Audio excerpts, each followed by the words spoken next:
Charlie. Let's talk. It's the right talk. Charlie? Welcome. This is the Charlie James Show. Now we're talking. News Talk 98.9. WORD. The voice of the Carolinas. And welcome to the program on your beautiful Friday afternoon. Glad to have you along with us as everybody's looking forward to the weekend. All right, I want to start off the show by saying this. Anybody at any time during the next 4 hours that wants to call in and talk about UFOs, let's talk about it. I want to talk about these UFO files that were released by the White House and the Department of War. Some of these things go back 80 years. I don't know how much they're going to tell us. I haven't really even looked at them. We'll have a little bit of Steve Doocy coming up in just a little bit. But I don't know. Listen, there was this one preacher, and he's kind of famous, and I can't remember his name right now, but he says that a bunch of preachers from around the country were called together recently for a meeting, and they were told to get ready for these UFO files. So, it's Perry Stone. Perry Stone, that was his name, Perry Stone. He said that. Now, whether or not that's true, I have no idea. But if aliens are out, and I'm going to tell you something, I'll be honest with you, if aliens are out there, it's not going to affect my faith one little bit. Not one iota. Not one little bit. So if you want to talk about it, I'm here for you. We'll have a chat today. But I guess the big news today is South Carolina primaries might be moved because of redistricting. There's a bill that was moving the South Carolina primaries until August the 11th. August the 11th has passed the House subcommittee by a vote of 3-2. So the new map that they're looking at, that's going to be held for further review by the committee. But right now, the Senate, that's the key on this thing. And it does seem like the Senate is always the key, right? So you need to be telling your senator to pass the resolution for a special session to redistrict. Now, we know that Shane Massey doesn't want to do this. So this morning, Tara posted this over on her X page. She says, South Carolina Senate Leader Shane Massey, we have to keep an illegally drawn Democrat congressional district because a Democrat will win the presidency and we will want them to like us. Okay. I don't know if she was quoting Shane Massey. I don't know if she was paraphrasing Shane Massey, but it does sound like something Shane Massey would say, right? So meanwhile, listen, did you know this? Massachusetts has not had a Republican member of Congress in 30 years. Massachusetts is 36% Republican, 0 seats. Connecticut, 42% Republican, 0 seats. Maine, 46% Republican, 0 seats. New Mexico, 46% Republican, 0 seats. New Hampshire, 48% Republican, 0 seats. Rhode Island, 42% Republican, 0 seats. Vermont, 32% Republican, 0 seats. Hawaii, 38% Republican. Delaware, 42% Republican. None of those have any seats in Republican districts. But I don't hear the Democrats complaining about that. You see, because the Democrats, they're all for redistricting as long as it benefits them. That's what they tried to do in Virginia. We'll give a bit of an update coming up on Virginia, coming up in just a second. But that's where we are. Let's go to Carter in Florence and see what's on his mind. Hi, Carter. Bye, Carter. I appreciate it. Thank you very much. So, I mean, I don't know. We think that was the troll guy. So anyway, but they don't care. They don't care. If it benefits them, that's fine. So now these people have you're going to be,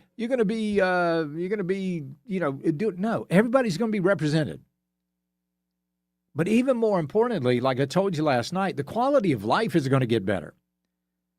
They call Jim Clyburn's district the corridor of shame for a reason. That was not made up. There was a reason there. From the text line, Charlie, too many Republican votes for Democrats, a.k.a. rhinos in South Carolina. Oh, absolutely. We know that. We know that. The only way they can get elected, the only way, legitimately, in most of these state districts that you can get elected is to be a Democrat. I'm sorry, to be a Republican. So even in these, these districts, the state districts where these Democrats want to run, they know they're not going to win if they run as a Democrat. So they do the next best thing. They run as a Republican. But unfortunately, they vote as Republicans. I'm sorry, I'm getting confused here. They vote as Democrats. So we have a huge contingent of rhinos in our state legislature. Let's go to Jeff in Clinton. Jeff, what do you think? Aliens, yay or nay? Are they real? Are they out there? What's going on? Man, they're real. They're alien to you and I. It's all biblical, man. Okay, in what way? In what way? The Elohim. That's not just Yahweh, one God, man. There's more entities than our Creator. There are sub-entities. They're gods, but they're not Yahweh. They're other gods. Michael Heiser, read some of his material. You'll get it. Read the Bible. Yeah, I do. I have read that, and I don't remember. I know fallen angels. I know we talk about the Nephilim and all of that stuff. But are they riding? Do you think they would need to be riding? I think most people. Do you think most people? Go ahead. Excuse me. Go ahead. No. Do you think that they would need to be riding around in ships? I have no idea about ships. Yeah. There's technology that we don't even. That is big. But I think if you were looking at beings like that, why would they need a ship to travel? That's my big question. Appreciate it, Jeff. Thank you. The WRD talk line, 800-9050-989. Of course, the White House coming out with the UFO files today. Charlie, you asked yesterday, when did all of this start as far as changing parties? It started back years and years ago when Vern Smith, a very powerful Democrat, changed parties to Republican so he could win as a Republican. Yeah, you might have gone back to the genesis of this. Let's go to Shane in Greenville. Shane, what do you think? Aliens, yay or nay? Yeah, I think there is aliens, man. Okay. But I also have faith. All I ask of the entire world is for all of us to admit that we really don't know. Now, I don't think this was made by chance, but if aliens came down and landed their ship and they all got out and held hands and thanked God for a safe trip to Earth, I would be all right with that. You know what I'm saying? Yeah, I got you. But, I mean, to me, why would they even want to come here? Why would this be a place of interest? You know what I'm talking about? You know what I mean? Man, we watched Jerry Springer's show for decades. Everybody likes to go to the zoo. That's right. We just might be one of those stops. I appreciate it, Shane. Thank you very much. All right, we'll be right back. It's the Charlie James Show. News Talk 98.9 WORD, the voice of the Carolinas. Get breaking news sent straight to your phone for free. Download the Odyssey app. Follow News Talk 98.9 WORD. Stay in the know with the voice of the Carolinas.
he speaks. You listen on your time. Get the show on demand. Text podcast to 800-905-0989. The Charlie James Show on News Talk 98.9 WORD. The voice of the Carolinas. All righty, let's go to the phones and talk to Dean in Cashville. Dean, welcome. How are you, my friend? Hello, Charlie. May I mention the name of a podcast on your show? Yeah. Yeah. Okay. Just wanted to check. There are a group of Presbyterians who are very conservative, and they literally went to Ogden, Utah, and started their own community. And they have an outfit called New Christendom Press. The podcast I'm talking about is Haunted Cosmos.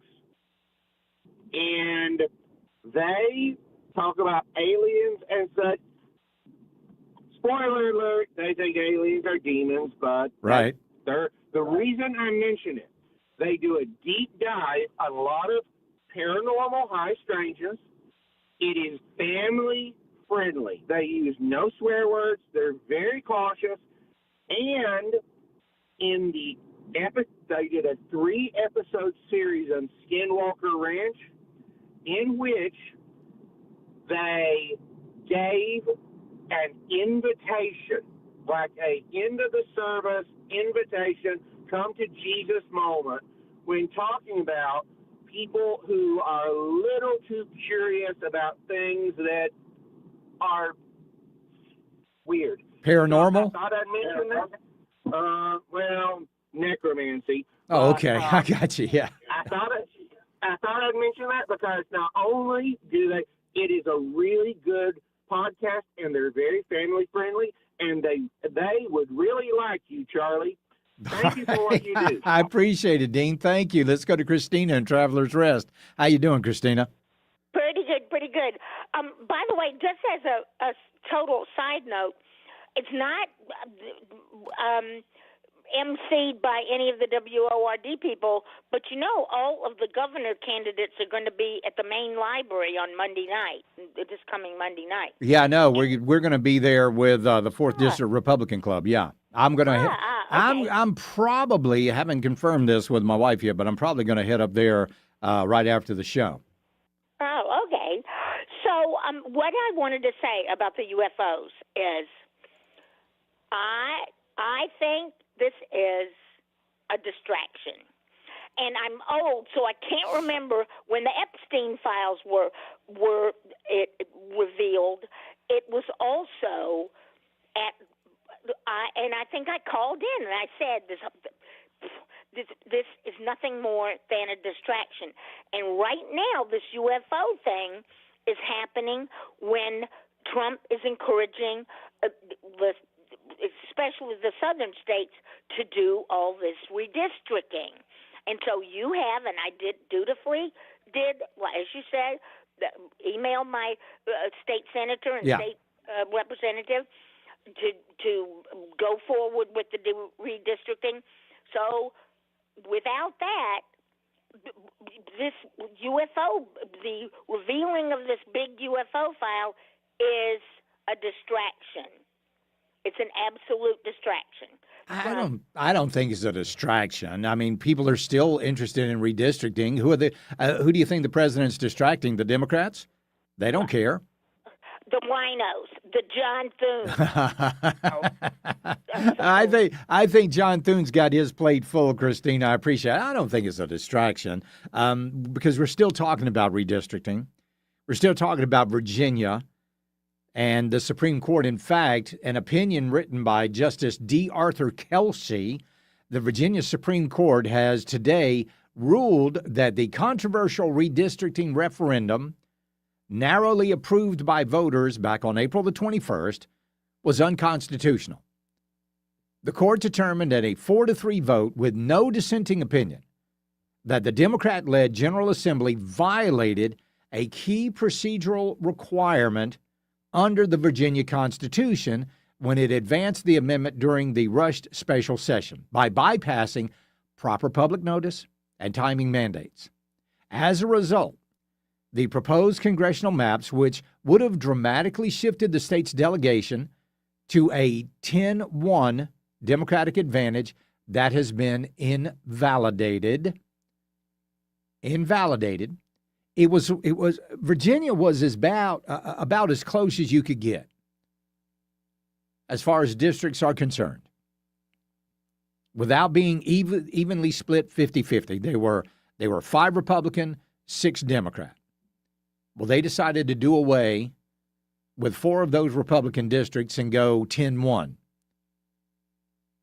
But the way they did it was to actually bypass and go around their Constitution. And then, and here's what I think was really the death knell for them, because then they said, once the 2030 census happens, then we're going to go back and we're going to actually follow the Constitution. So kind of ipso facto, they admitted that they were in violation of the Constitution, which is what the Supreme Court in Virginia ruled today. So that's off the table. So all these people that are coming out there and they're saying, why is it okay for South Carolina to do it? Why is it okay for Tennessee to do it? Why is it okay? Because we're not going around our Constitution. We're not going around our state constitution. Now, the Supreme Court has said that racially drawn districts, in the case of Louisiana versus Callis, racially drawn districts are unconstitutional. The only thing that we're trying to do here in South Carolina is go back and comply with the Constitution. Right? Right. Because Clyburn's district was drawn by race. Now, Clyburn's district, because we're getting all these people saying, "Oh, it wasn't racist, wasn't unconstitutional 4 years ago." You're right, it wasn't unconstitutional 4 years ago, because we still adhered to Section 2 of the Voting Rights Act, which said you could carve out districts based on race and language. But now that's been done away with. So since that was done away with, our map, as it stands right now, is unconstitutional.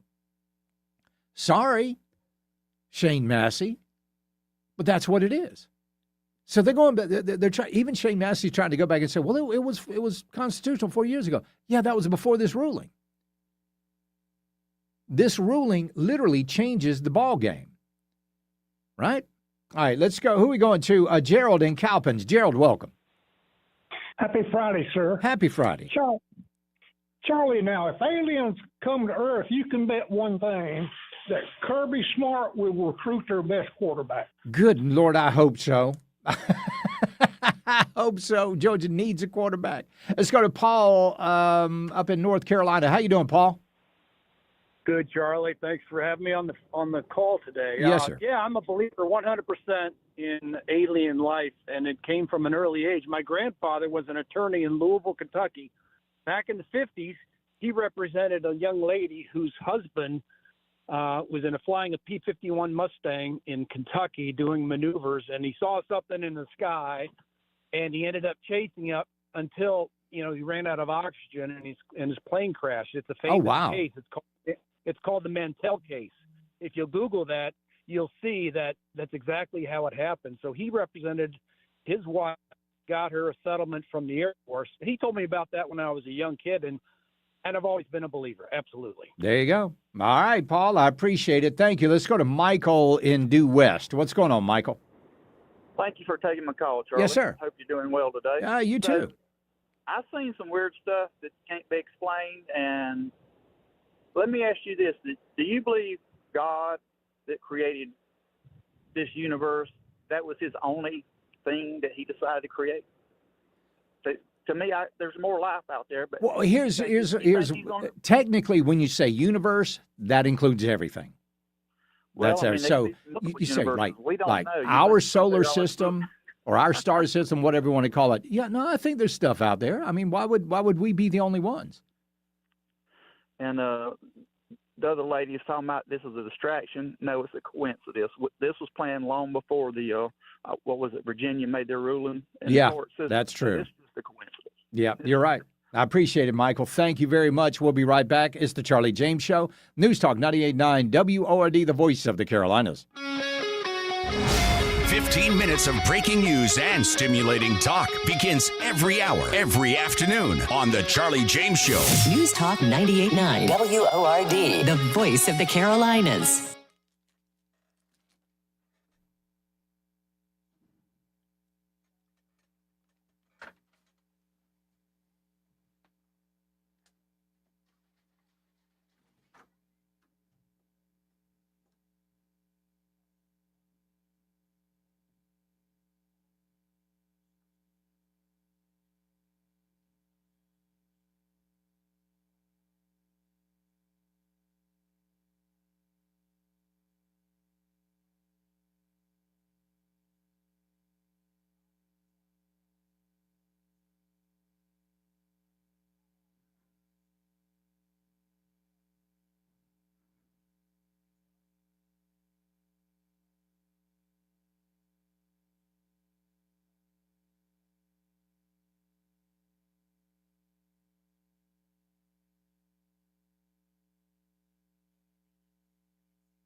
happen, type your message on the Common Sense Retirement Planning text line. 800-905-0989. This is the Charlie James Show on News Talk 98.9 WORD. The voice of the Carolinas.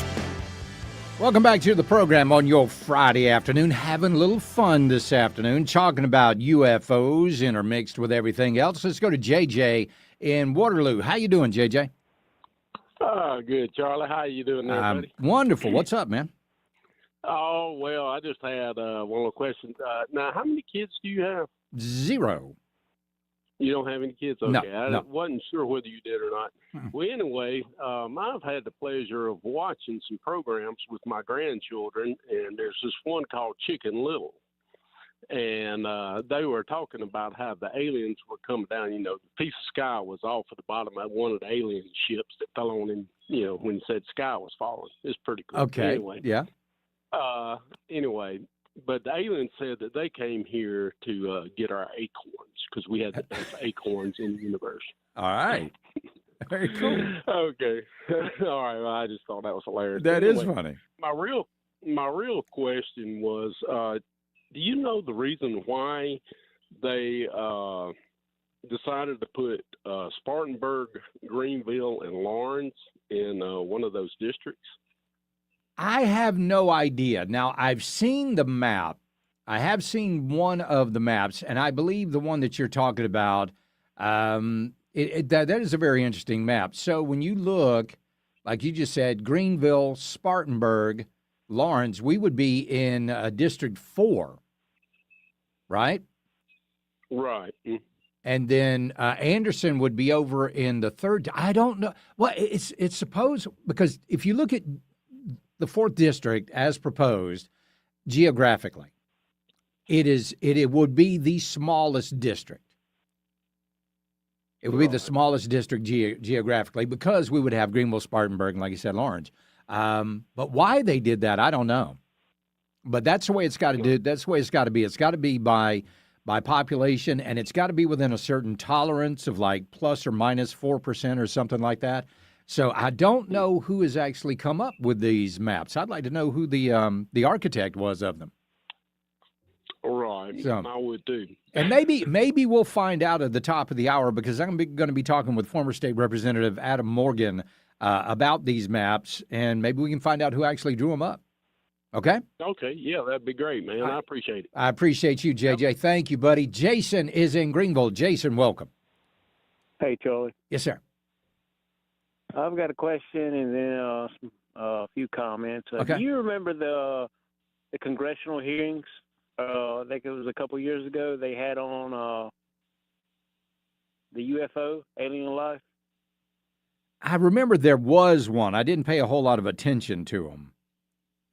Yeah, there was a huge in-court congressional hearing, and they made some pretty bold, outrageous claims. But outside of that, this shouldn't be. My comments outside of that is, if you're somebody that thinks it's preposterous, just remember. I mean, there's no middle. In my opinion, there's no middle line. You've either got to believe in evolution or creation. If there's a middle line between that, I'd like to know. And based on that, if you go down and look at history, and you really look at history, I don't think there's no other conclusion that you can come to that based on that. You've either got to believe we either created or we evolved. Right, but where did the aliens come in on that? Well, as far as the aliens, that goes back to the Bible, in my personal perspective, that those are in relation to the Book of Enoch, which was prohibited from the Bible. They eliminated that, I think it was 400 A.D. And you really, to just, there's no such thing as aliens. The simple fact that we're here should open the mind up. But Jason, my question is, if these are these types of beings that are described. I don't think they're aliens. I think they're fallen angels. Oh, okay. Demonic realm. Okay. That's All what right. I think. Well, there you go. But then let me ask you something. Why do they need vehicles? Well, to enter into the physical realm. And if you look into the Bible, even in Roman coins, there's a Roman coin. I think it's the 16th century. These people only know what they see, like 2026. You got to keep in mind there's a period of time, the 1700s, 1800s, the 16. There's a period of time, and I think all of this is leading up. They've been suppressing us, like really suppressing the knowledge.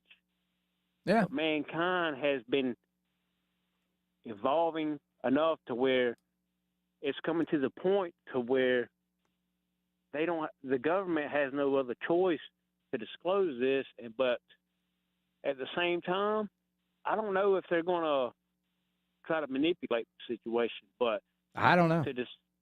To say there's no other life outside of the simple fact that we are here should make you question that there's other life out. Lodge to it, man. Lodge to it. Let me tell you something, folks. I want you to take your fist. JJ, I want you to do this. I want you to make a fist in each hand. Make a fist right now in each hand. Put those fists together. That's the size of your brain.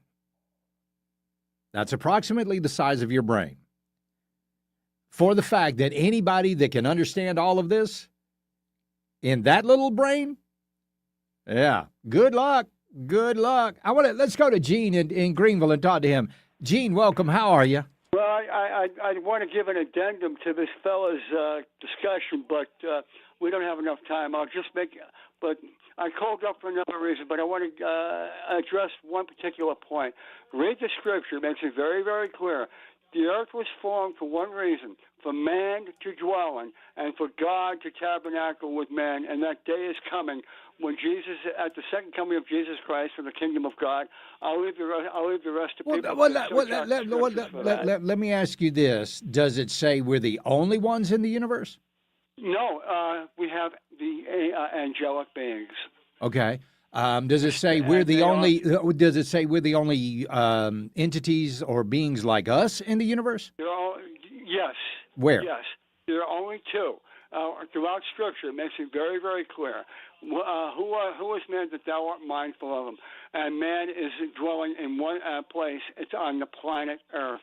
Okay. There is no other equivalent of man outside the universe. Number one. The only thing that may be considered a free will being are the angels. Let me ask you this. Why does Christianity exist, and why do we have the Bible? We have the Bible because the Bible is God's message. Okay. Oh yeah. Hold on. Let's go with that. Why do we need a message from God? To know that He exists. Okay. Wait. Hold on. Hold on. Why do we need to know that God exists? Because we were separated. Yes. Sin. So let's say that there was another planet out there with some people on it, and nobody ate from the tree. The answer is that there is nobody out there. God would have told us. Okay. There's nobody out there that ate from. Maybe He didn't want us to go messing them up. That could be it. All right, Gene, I appreciate it. We'll take a quick break and be right back. It's the Charlie James Show. News Talk 98.9 WORD, the voice of the Carolinas. Streaming stimulating talk and breaking news on your phone 24/7 on the Odyssey app. You're on the drive with the Charlie James Show. News Talk 98.9 WORD. The voice of the Carolinas.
Chat with Charlie. 800-905-0989. Save it on your phone. This is the Charlie James Show, only on News Talk 98.9 WORD. The voice of the Carolinas. All right, let's go to Dwayne in Lincolnton. How you doing, Dwayne? I'm doing good, Charlie. How are you doing? I'm great, buddy. What's up? So, talking about this whole alien thing, you know they walk amongst us every day. It's not really hard to figure out. A human requires a brain, a soul, and a heart, correct? Yep. Well, liberals and Democrats don't have any of those. You're exactly right. I say we pack them up, ship them back to their home planet. Right? Absolutely. I appreciate it, Dwayne. Thank you. Let's go to Doug in Greenville. Doug, how you doing, man? Hey, Charlie. I hope you're doing great today. Yeah, what's up? Hey, talking about alien life form, I got to say WORD actually proved alien life form this morning when somebody by the name of Lindsey Grahamnesty was on the radio station that I've never heard him on before. Who was he on with? Oh, he's on with Joey. He was on with Joey this morning. With Joey. Yeah. I have never, out of the years I've been listening, I have never heard him on this station. He's been on a couple of times with alien Frady. Life form. He's been on a couple of times with Frady. So yeah. I mean, I would love for him to call into this show, Doug. He is always welcome. I appreciate it. Let's go to Julian out there. Julian, what's up? Hey, buddy. Yes, Got sir. a question for you. All right. Which is more concerning, knowing that there's aliens out there, or that the fact is that we're absolutely alone? Ooh, I've never thought of it like that. And another thing Yeah. is, if the aliens came by here and looked at us, they would see us as a bad car wreck. They'd be like, roll up the windows. We can kill each other more efficiently than we can help each other. Yeah, you're right. You're right about that, Julian. I appreciate it, buddy. Yeah, they'd be driving past there at the going. All right, kids, roll the windows up. Roll the windows. Look at all that graffiti, kids. Roll the windows up. We can't just stop there. I gotta pee. Well, we're not stopping here. You're gonna have to wait till Venus, and that's all there is to it. So, listen, my answer on UFOs, I don't know. Here's what I do know, though. Some of these videos that they have of some of these craft do concern me. And I've seen them go, assuming these are real, and, you got to make that assumption because some of this stuff actually came out before AI, but assuming they're real, I've seen these craft travel at an extremely high rate of speed and all of a sudden go in the water. Just zip, right in the water. Now, if you hit water at a high rate of speed, it acts like concrete. It does not want to compress. And that's unbelievable. So, and yeah, Jed just said, that's going to hurt. Yes, it's going to hurt. But if there is that technology out there, I'll be honest with you, I would rather it be from another planet than to be from somebody on this planet that has that technology. That would scare me. Let's go to Larry in Cleveland County. Larry, welcome. Yes, sir. How you doing on this happy Friday? Well, that's good news coming out of Virginia, sir. I'm doing great. What's up, man? Hey, listen, I want to talk about that. My wife and I was talking about this. Yeah. Alien stuff. And we think, I don't want to say cover up. Everybody's got the right to believe in what they believe. But I think when the rapture of the church comes, what better way to explain it? Oh, that aliens came and took everybody. Right, yeah, because they don't want to say God, Yeah, you might be right. I don't know, man. I don't know. All right, sir. Thank you. I appreciate you, Larry. Thank you very much. Well, we did get some news today. There is a peace plan over in Iran, and Iran is, they're still weighing it. They're still considering this peace plan. I think what President Trump is doing is he's trying to exhaust every single diplomatic avenue that he can go down until he just absolutely has to, by no other choice, than to unleash hell on these people. Now, they've been attacking ships in the Strait of Hormuz. President Trump called it a love tap. Tara kind of had a problem with that. I didn't have a problem with it because I'm a guy and I understand it. Men and women speak a different language. Duh, we do. So if a guy says, hey, man, you look like you got in a scrape. Yeah, it's just a little love tap. Guys know what that means. Guys know what that means. It means he might have got a lick in on me, but I took care of business. So had a little skirmish. They were sending some drones and some missiles over to some of our ships. We took care of all that. It was no big deal. Militarily, no big deal. But it is a problem. President Trump said it wasn't enough to actually do away with the ceasefire. Will it be enough to do away with the ceasefire if they don't come to this peace plan? Now, the military has released some unclassified video of U.S. forces disabling 2 empty cargo ships going into the Strait of Hormuz. FA-18 Super Hornet took out their steering, done, great job. And the reason that they were sending empty container ships into the port was because Iran's got no place for that oil. They cannot shut the pipes down.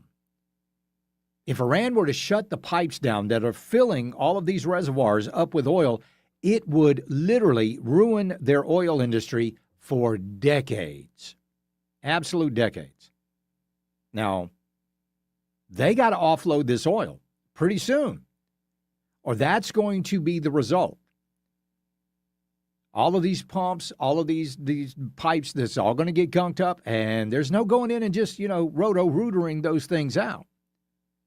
That's going to have to be a complete rebuild costing billions of dollars. So when we get back, we'll talk about redistricting and where we are with former Representative Adam Morgan. It's the Charlie James Show. News Talk 98.9 WORD, the voice of the Carolinas. 15 minutes of nonstop breaking news and stimulating talk kicks off every hour On the Charlie James Show. News Talk 98.9 WORD, the voice of the Carolinas.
Charlie. Let's talk.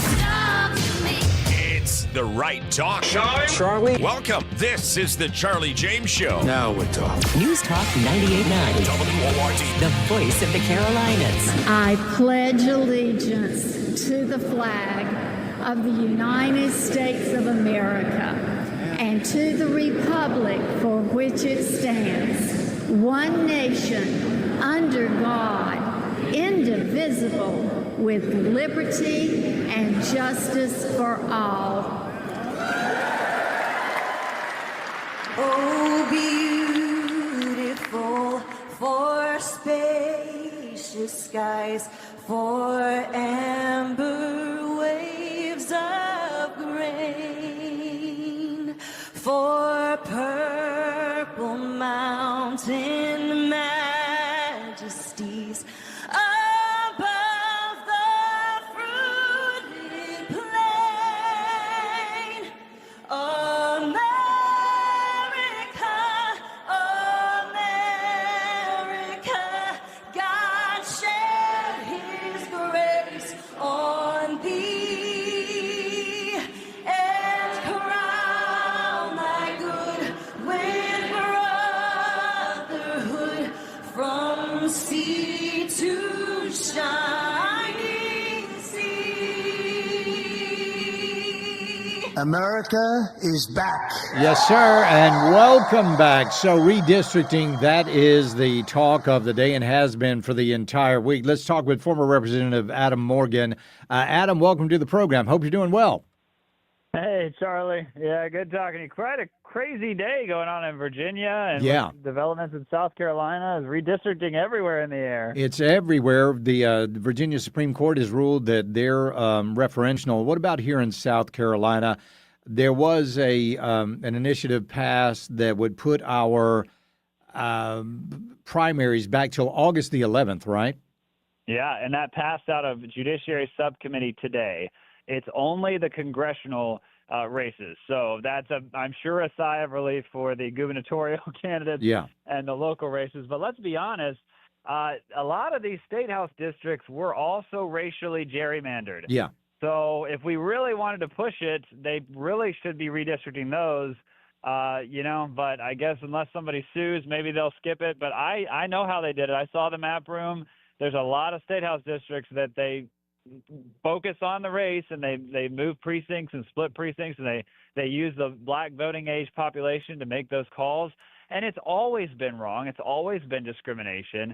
And it's a blight on our country, the fact that we let it last this long. Just like Jim Crow was a blight on the country of using the law to harm minorities, using the law to help minorities and choose certain favored racial groups over others. That's wrong, too. But here's what I want to know. Where has it helped? Where has it helped? I mean, the district that they're in, I mean, the corridor of shame, it got its name for a reason.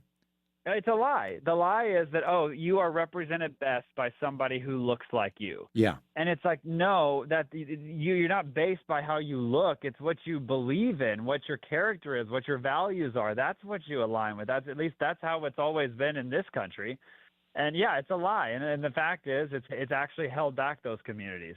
And it's a great thing to redistrict. The question is, will South Carolina redistrict? Because you have people like Shane Massey and Sean Bennett, the senator down in Charleston, who think anybody that wants to redistrict, they're just sheep. And Sean Massey, who says we don't need to because our map's just fine. He even says it's constitutional and we don't need to worry about it, which is he's a lawyer. He knows that's wrong. Yeah. So will the Senate actually have the guts to deal with this? Because the House has passed it. I mean, the Freedom Caucus, they filed the bill to do this in February. Everybody said we don't need to do that. The gerrymander case in Louisiana, the Supreme Court's not going to actually kill racial gerrymandering. They ignored the Freedom Caucus. Well, here we are. If they had just done the work back then, we could have this passed this week. But here they had to drop a new map that isn't even a very good map, if we're honest. This past week that is in the House, and so they've got to make all these changes. There's no way they're going to get it done by Wednesday when adjournment happens. When the session is over. Here's the question. Have to have a special session. Who is drawing the maps? The legislators, which is proper under the Constitution and the laws of the land. That's who does it. You have to have your representatives be drawing it. The question is who has the real influence. Right now, it's the Judiciary Subcommittee. They did not. So they moved the bill that changes the primary date to August. If the Senate passes that, the congressional primary will be moved to August. The second bill, which is the actual map that was filed, the replacement of the Freedom Caucus map. That bill was not passed out of subcommittee because they're still working on the lines. And you can find the new map. I've posted on my socials. I'm sure if you just Google it, it's all over everywhere. It's an interesting map. It's better than our current map. It makes every district in play for Republicans. But, I mean, let's be honest. This is a red state. If they want to draw the maps, I found a map that I've been sharing that some guys ran the numbers on. Every district is over a plus 10 Republican district. Right. And that's the map I want. Why not? I mean, they've done it in Massachusetts. I mean, every single district in New England, they gerrymandered for Democrats. If we don't gerrymander our red states for Republicans, then our votes are diluted and liberal influence is given more weight. So either everybody needs to stop gerrymandering or everybody needs to do the same thing so that there's actually harmony and that it's equal. So one of the things Shane Massey said, he said you could go from 5-1, solid 5-1, to a 4-2. Well, we've already had that. Did he forget when Joe Cunningham won down in the 1st Congressional District? Yeah, exactly. Well, and that's just those are scare tactics. I mean, everything he's saying is wrong. That there's no chance that it's a 5-2 district. We've had 6-1 up till now. He claims that we might go 5-2 or 4-3. There's no world in which we go 4-3 unless there's really terrible candidates that have massive scandals. I guess in that world you might have it. But if you're just going based on likely Republican and Democrat voters, and regardless of all that, that's what really bothers me here. People like Shane Massey. It's like, I'll give you every excuse in the world why I don't want to do it. I like Jim Clyburn. One of his arguments, we need Jim Clyburn in there because when a Democrat takes over, we want to go get our money from the federal government, and we'll never get another dime if we don't have a Democrat congressman, which is fascinating because there are 19 states that have exclusive Republican or Democrat representation, and you're telling me that 19 states don't get any money when the opposition party's in power? No, that's not how it works. So stop with the gaslighting. It's unconstitutional, and it has to be fixed. So where are we right now? What happens if nothing gets done by Wednesday? Well, what has to get done by Wednesday is the resolution to allow a special session to redistrict. It's called sine die, which is a weird word, but it's a resolution for a special session to redistrict. It has passed the House with a unanimous Republican vote, which was stunning, and it has to be taken up. They refused to even take it up yesterday. They just adjourned and left. The Senate did. So they have 3 days to take it up, debate it, and pass it. And unfortunately, because of our Governor Do Nothing, who I saw you post the other day, by the way, that you couldn't wait until he was out of office. I'll celebrate. I hit like 4 times, so you probably got multiple notifications because I just yes. Because of him, this is not a simple majority vote. Right. If he called a special session, it would have been. But he did this with Massey, in my opinion. They planned this out, that by forcing the legislature to do this resolution for a special session, it has to be a 2/3 vote in the Senate, which is much more difficult when you already have 2 senators that are openly against it. They only need 2 defections from 34 Republican senators. So you guys got to hound your senators and get them on record. You contact them, call them, and say, hey, will you vote for the special session resolution? Yes or no? That's the question. Don't tell me anything else. Just yes or no. And then another great question for him is, did you vote for Shane Massey as your majority leader? Because this is the clown who's raising everybody's taxes. He killed the Trump tax cuts. He is leading the charge against redistricting and given all the Democrat arguments for why we can't do this. Why did they elect him their majority leader? And get rid of him. He shouldn't be leading you guys. You're exactly so you right. Ask your senator about that too. You know, it gets me. I mean, here we've got President Trump in his first administration who assigns Nikki Haley to the United States ambassador to the UN, getting her out of the governor's mansion, enabling Henry McMaster, who could go in and fulfill his lifelong dream of being the governor of South Carolina. That was a special favor to Henry McMaster, in a lot of people's opinion. And Henry McMaster repays Donald Trump by doing nothing? Yeah, I mean, he sat in that seat for 10 years and did nothing for conservatives. Yeah. I can tell you what he did for liberals. Go look at the budget. His executive budget, chocked full of DEI and climate change research and drag queen shows and on, paid for with our tax dollars. That's all in that executive budget from the governor and the lieutenant governor. That's what they push. A McMaster and a vet, that's what they fund, that's what they do. So we've had 10 years of it. Do we really want more of it? And right now we need people who actually will use the bully pulpit to be hounding the Senate. I mean, the fact that the governor's saying, I'm not going to pressure one way or the other, and I'm definitely taking off the table a special session. Yeah. So who's he working for? And do you remember the clip of CNN where Clyburn says, they said, are you worried about this? I mean, all these other states are doing it. He's like, no, I'm not. I am not worried at all because Henry McMaster, well, he's fair. Now, those crazies in the Freedom Caucus and Ralph Norman, they're a problem. But Henry McMaster, he's fair, so I'm not worried in the least. Yeah, I bet he's not. Yeah, he just told us exactly what's going on. All right, Adam Morgan, we appreciate it, buddy. Thank you very much. So you guys get in touch with your state senator. Maybe you don't know who your state senator is. Well, I'm going to tell you how to rectify that situation. Text SC-REP, that's SCREP, to 800-9050-989. That's our text line. Text SCREP. I'm going to put this up on the stream here coming up in just a second.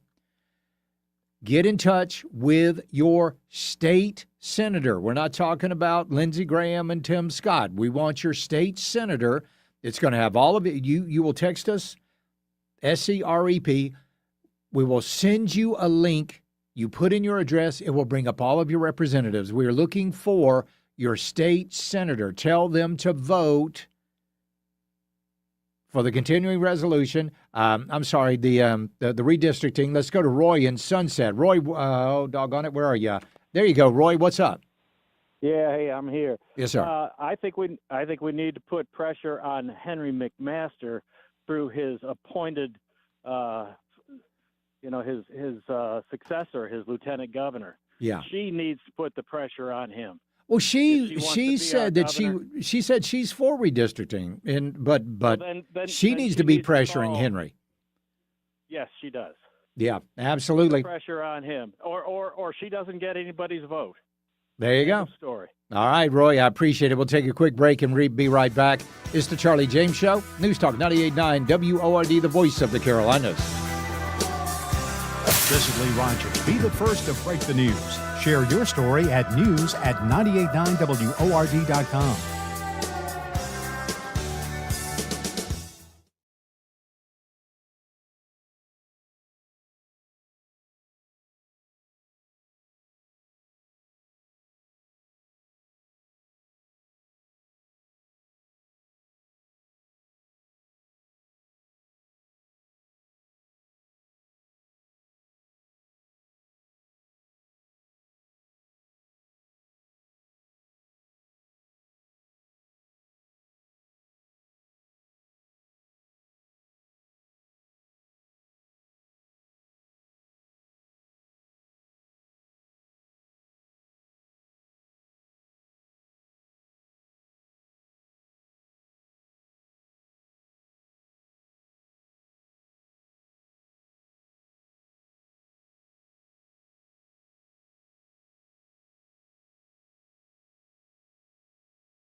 Interact on the Common Sense Retirement Planning text line. 800-905-0989. Text or call. One number does it all. 800-905-0989. This is the Charlie James Show on News Talk 98.9 WORD. The voice of the Carolinas. All right, welcome back to the program. Let's go to Bill in Greer. How you doing, Bill? Oh, Charlie. Oh, Charlie. What's going on, man? Long-time caller, first-time listener. What kind of bell do I get? You get the I'll turn it upside down. There you go. All right, the upside down bell. What's up? What I have to say to you, Charlie, is thank you. You're one of the best guys. The whole lineup on WRD is great, but you're especially great. You're more betterer. And especially the 4 o'clock is the best time of day for me. Okay. It's hard to get through that without tearing up. And I just want to say thank you. You're a great guy. Well, I appreciate you, Bill. Thank you very much for your phone call. All right. The Republicans stand a better chance at winning both the House and the Senate than they have stood in a long time. Okay. Even though there's still a lot of work to be done. And I mean a lot of work to be done. Kalshi is it's kind of a odds maker sort of a website. Right now in the U.S. Senate, Republicans have a 55% chance at winning or keeping control of the Senate. Republicans have 55% chance. Democrats have a 45% chance. Republicans have gone up plus 6 points over the past week, and the Democrats have gone down 6 points over the past week. Now, over in the House, it's not looking good, okay? Democrats right now have a 79% chance of winning the majority in the House. That means we could be looking at Hakeem Jeffries as the Speaker of the House. Hakeem Jeffries. Republicans have 22%. I know that doesn't quite add up, but still. Democrats have gone down 3% over the past week. Republicans have gone up 4% over the past week. So when people keep asking, it's only one seat. It's only one seat here in South Carolina. Why are we all getting bent out of shape over? Because it's going to matter. It's going to matter in huge ways. Now, I believe this report from Kalshi doesn't take into account just yet all of the redistricting that has gone on, because I'm also seeing some reports that Republicans could gain up to 19 seats in the House of Representatives. That would be a big fingers crossed moment, because we know what the Democrats are going to do if they get back in power. How do we know that? They're telling us. They're telling us. So the best thing that could happen, number one, redistricting. Number two, get the hell rid of John Thune. Get him out of there. Do away with the filibuster. Unblock the logjam. Get this country moving again, and then let's go in and take care of business in Iran, get the Strait of Hormuz open, get that oil flowing again. Or November is going to be a sad month. This Christmas, let me just think about this. Think about what Thanksgiving dinner is going to look like this November if the Democrats win. I know one thing. I'm not going to have a whole lot politically to be thankful for. So that's why it's important, Shane Massey, Republican in name only. We'll be right back. It's the Charlie James Show. News Talk 98.9 WORD, the voice of the Carolinas. Tara, Bill, Charlie, Joey, and me, Mike Gallagher. We lead the conversation each and every day on News Talk 98.9 WORD, the voice of the Carolinas.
Charlie Speaks. You listen on your time. Get the show on demand. Text podcast to 800-905-0989. The Charlie James Show on News Talk 98.9 WORD. The voice of the Carolinas.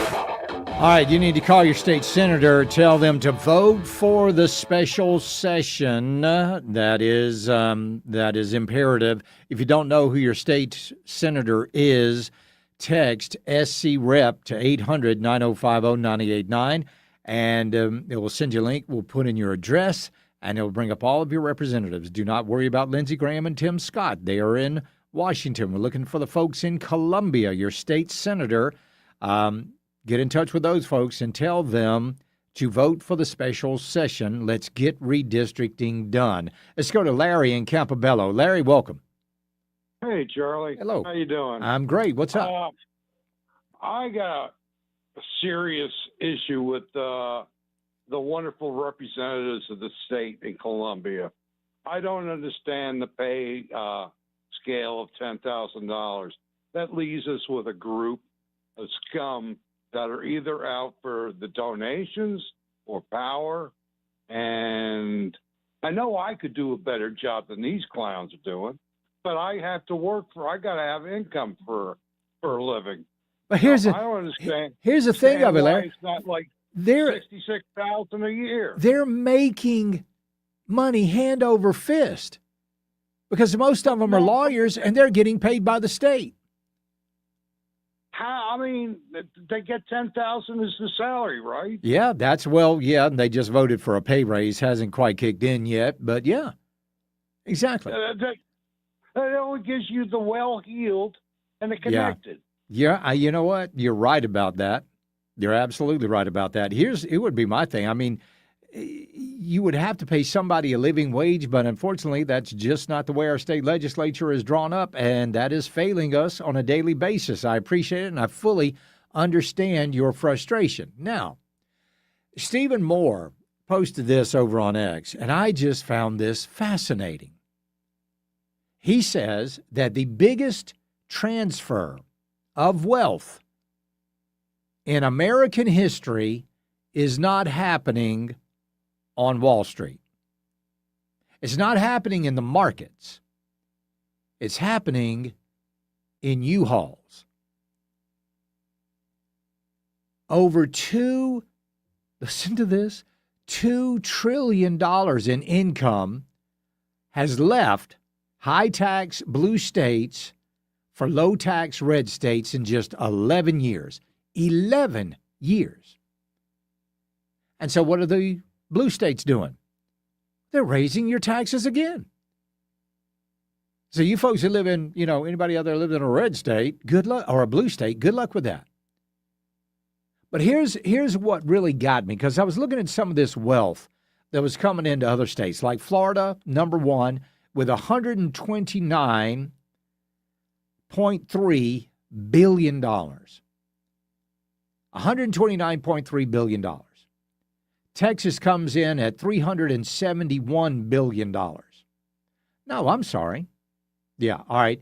Then we got Arizona, $203 billion. Then we've got South Carolina. People leaving blue states, coming into South Carolina, have brought in $187 billion. $187 billion. If that's happening, why do our taxes keep going up? If that's happening, why are our roads still crappy? Why is our infrastructure still crappy? Why is our education still crappy? Why do we still have a state income tax? That's what I would like to know. If we've got that huge influx of people coming here, and by the way, I don't know if you realize this, but over the past year, We were number 1. To South Carolina, the Palmetto State added more than 59,000 residents from other states between 2022 and 2023. That is a net gain of roughly more than 1% of its population, which is the highest in the nation. That means for every 100 people in the state, one person is from somewhere else. Ainsley, we all aspire to be just like you. Great state of South Carolina. It is the best state. I feel so blessed to have been raised there. It is. Everyone's just nice and kind, and life is a little bit more relaxed. It's not as stressful. They still call Ainsley Earhart over on Fox News. I don't know if you know this, but Ainsley Earhart, when I was working in Columbia, used to be my fill-in guest host, co-host, I should say. She would co-host with me when my female host was Pam Wilder when she was on vacation. Ainsley Earhart would fill in. I sat in a radio studio many times with Ainsley Earhart. 59,000 new residents just last year here in South Carolina. 59,000. So people are running around like, where are these people coming from? Well, they're coming from blue states. They're coming from blue states. So if you go back and we look at this graph, we've got who are the biggest losers? New York. New York has lost $660 billion. California has lost $503 billion. Illinois has lost $399 billion. New Jersey's lost $212 billion. These are billions of dollars. And it's gotten so bad for these red states. You know what they're doing? They're implementing exit taxes. Yeah. If you decide, I'm done, we can't. My business can't thrive here. I got to go somewhere. They actually want to tax you for leaving places like California and New York. What they should be doing is looking at retention. But they're not, especially when you got people like Kathy Hochul and Zohran Mamdani running the joint. Those places are going to be hurting. California lost $660 billion. Maybe if they didn't waste it on everything. Man, I tell you what, if we could get a Republican governor of South Carolina, of California, yeah, they'll have to deal with the state legislature and all that, blah, blah, blah. But man, you could at least have a governor in there that wants to fight for the people, which we know Gavin Newsom does not want to do. We'll be right back. It's the Charlie James Show. News Talk 98.9 WORD, the voice of the Carolinas. Total consciousness for the afternoon swoon. You've tapped into the Charlie James Show. The Charlie James Show on News Talk 98.9 WORD. The voice of the Carolinas.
Let your fingers do the talking. Text the Common Sense Retirement Planning text line at 800-905-0989. This is the Charlie James Show on News Talk 98.9 WORD. The voice of the Carolinas.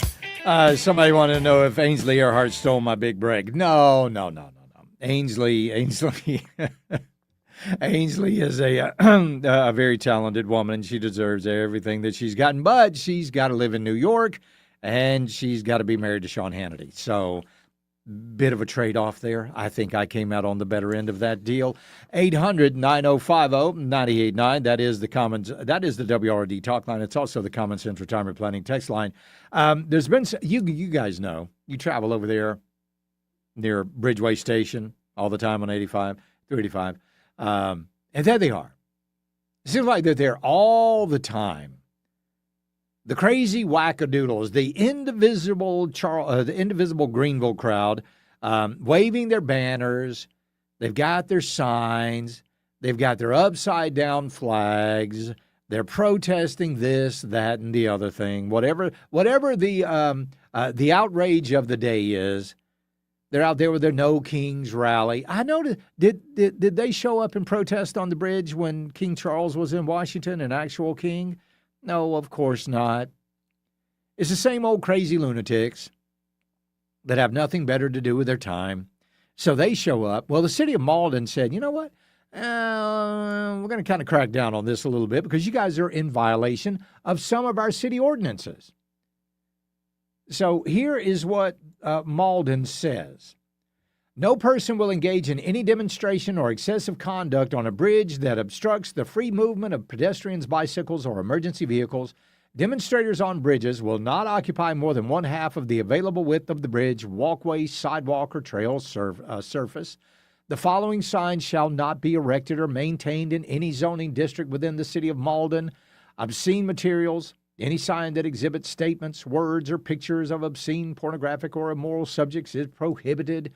No person will engage in any demonstration or expressive conduct on a public trail that blocks or impedes the free passage of other users. Demonstrators will leave a minimum of 5 feet of unobstructed width on any public trail to allow for the safe passage of other users, including those on bicycles, wheelchairs, or those with strollers. A permit is required for any demonstration consisting of more than 20 persons on a public trail, public bridge, or public property. The purpose of the permit is for the city to ensure public safety, manage potential conflicts with other events or trail users, and to coordinate with emergency services. The following signs shall not be erected or maintained in any zoning district, and we know all about that. So, now listen to this. Signs conveying political, ideological, religious, social, or government messages. These are exempt. Signs that are not related to businesses, services. Anyway, they were out there protesting. And Malden was like, you know what? You got to have a permit. And you cannot affix these signs to the bridge, which they were doing, from what I've heard. That's what I've heard. They were affixing the signs to the bridge. So now they're all in a tizzy. Oh, you're violating our First Amendment. Well, let me tell you, here's a weird thing.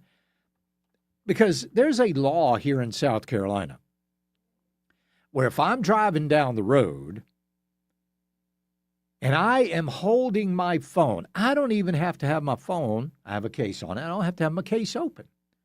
I don't have to have my phone operational. I'm just holding my phone. The police can pull me over and write me a citation. Why? Because that's distracting. You are now a distracted driver. However, you can get a bunch of idiots up on a bridge waving signs and banners and hooting and hollering and jumping up and down. And that's not distracted driving. I believe it is. I absolutely do. So we'll see what happens with this. We'll see how this plays out. They showed up the other day because they got Sunday. They're going to have a big demonstration. Big old demonstration on Sunday. I might ride by there. You know what? I think that might be a good idea. I think we need to make sure that these people are protected. right? We need to make sure that their First Amendment rights are protected. So maybe we ought to just ride over there and check on them. Give them a horn honk. Maybe fly an American flag in support of them. How about that? Maybe we could do that. They wouldn't like that. They wouldn't like that a bit. Because, see, they don't want to be, they don't want to be pinpointed. They want to keep on with their little demonstration. So good luck, y'all. Here's the thing, though. Do you know anybody out there? Do you know anybody out there that's ever said, man, I really liked Donald Trump. And then I went under that bridge. And that completely changed my mind. No, doesn't happen. Let's go to Jeff in Easley. Jeff, welcome. Hey, how are you? I'm doing good, bud. What's up? Hey, what are you talking about? Because I promise you I'm going to be showed up. What day and where is this place at? Oh, they're going to have a big protest right there at the bridge at Bridgeway Station in Malden. And they're looking at Sunday, 385 South and North and South. So you'll be able to find them. What time? I don't know. Time? I don't know. I don't know when they're going to be there. They're pretty much there. You'll see my face. You'll see my face on. I hope not. I hope not. Jeff, listen, I don't want to see your face. Leave those people alone, Jeff. I appreciate it, buddy. We'll be right back. It's the Charlie James Show. News Talk 98.9 WORD, the voice of the Carolinas. This is Mark Levin. Join me tonight at 7 following Charlie James for the Mark Levin Show, a News Talk 98.9 WORD, the voice of the Carolinas.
Hey, Charlie. Let's talk.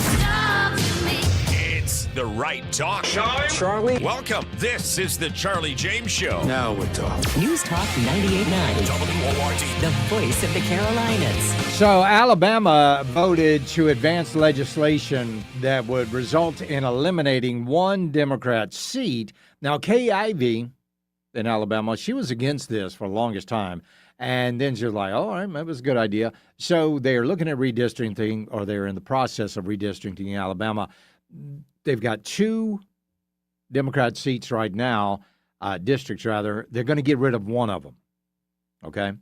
So that's good news. Now, this would have gone farther today, except for protesters in the Alabama State House. Yes, they were almost to the point of rioting in there. So they adjourned, and they'll bring this up later. But this is happening all over the place. Well, Sunday is a very special day. It is Mother's Day. And recently, over the past few years, motherhood has literally been under attack. And you might not have noticed it, but motherhood is under attack. This is from Abby Johnson over at The Federalist. One of the greatest gifts in life, motherhood, is being smeared daily. It is impossible to miss.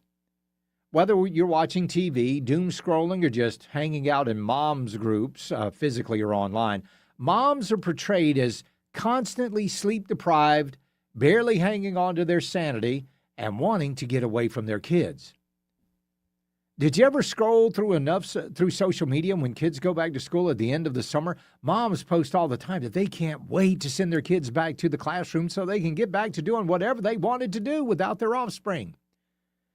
Meanwhile, TV sitcoms frequently show moms with a glass of wine and spit up on their shirts because now that's their reality. Motherhood was not always the object of a smear campaign. In television shows during the 50s and 60s, mothers were portrayed as beautiful, elegant women, revered in culture. Moms dressed with elegance, wore heels, had perfect hair and makeup. Sure, it was an ideal, but motherhood was at least portrayed in a positive light. Then the sexual revolution came, and the birth control pill was introduced. Women were encouraged to be free from their fertility, to rid themselves from the burden of children, to be more like men with zero responsibilities to potential offspring. Not long after, the Supreme Court delivered Roe v. Wade and gave every woman the so-called right to an abortion for any reason at any point during pregnancy. It's no surprise the systemic teardown of motherhood followed closely behind. Feminists rallied against the patriarchy and demanded to be free from motherhood in every way possible. Instead of the 1990s mantra of abortion is safe, legal, and rare from Bill Clinton, we're now faced with the Shout Your Abortion movement and cries that abortion is essential to women's empowerment. For those moms who do choose motherhood, they can be expected to be bombarded with mommy wine culture, where moms feel like they have to get drunk to get through motherhood. She says, I have friends who are more frustrated by the fact that they have to defend their choice not to drink during play dates than they are with the constant demands of their little ones. One mom even wrote how isolating it is to be sober, wondering if her kids would get any play dates or if she could make friends without drinking. Motherhood is an incredible gift. Yes, there are difficult days where sanity hangs by a string, but that's part of life. I can never quite get over the superpower women have to grow a baby inside them. It's hard. Every mother gets it. But when moms constantly share that they love when their kids are in school or summer camp and out of their hair, or that they need alcohol to get through parenting, their kids are listening. They see their moms always with a drink in their hand and complaining of yet another school break. Children absorb so much more than we think they do.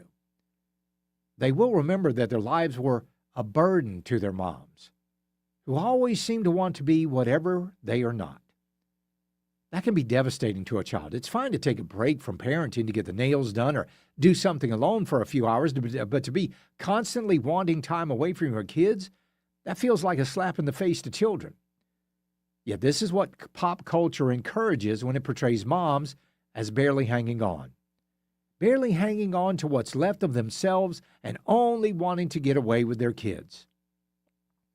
Today, the DINK lifestyle, dual income, no kids, is advertised as the ultimate ideal. No kids, awesome. You can live your life and do whatever you want without children tying you down. That's the message that women get from today's culture. And kids hear it too. They see when their very existence is undesired. It's scary how quickly society has changed from pro-mother and pro-child to anti-motherhood and anti-children. It's okay to have bad days as a mother, to be frustrated, and not have it all together. Dealing with whiny, ungrateful children is part of the self-sacrificial journey of parenthood. Moms have an enormous amount of responsibility, and they absolutely need to be supported. Motherhood doesn't need to be overly glorified because that too would be inaccurate. But motherhood shouldn't be trashed everywhere. We need to overhaul the image of motherhood in our culture. It's an incredible gift that I celebrate with all the mothers that I'm privileged to know and love. That's from Abby Johnson over at The Federalist, but I mean, she's absolutely right. You see, it's not just motherhood, fatherhood has been under attack. You sit. I want you to notice, literally sit down and notice. In television, in movies, in commercials especially, when they show a couple, who is the idiot? Who's the moron? Who's the one person that can't get anything done until the woman comes in and takes? It's the man. It's the man. I think maybe this might have started with the whole Calgon, take me away. There's the mom, kids are running around in the background, all of this, and she just goes and takes a bubble bath. Get away from those kids. Well, there's nothing wrong with that. But that turned into an entire movement. Parents are under attack. And ultimately, the children that they have are under attack. Because when you demean the father, you demean the household. When you demean the mother, you literally directly demean the children as well. When you tell people that that women would be better off without those kids, like Abby Johnson said, those kids are listening. We need to celebrate moms more in this culture. That's what President Trump did yesterday. Celebrated Gold Star moms in the White House. First Lady Melania Trump wrote a great op-ed today about motherhood. You ought to check it out. And by the way, while you're at it, if you haven't done so, do something very special for your mom on Mother's Day. We'll be right back. It's the Charlie James Show. News Talk 98.9 WORD, the voice of the Carolinas. When Charlie's not teeing off on the left, he's teeing off on the links. You're in full swing on the Charlie James Show. On News Talk 98.9 WORD. The voice of the Carolinas.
This is the Charlie James Show on News Talk 98.9 WORD. The voice of the Carolinas.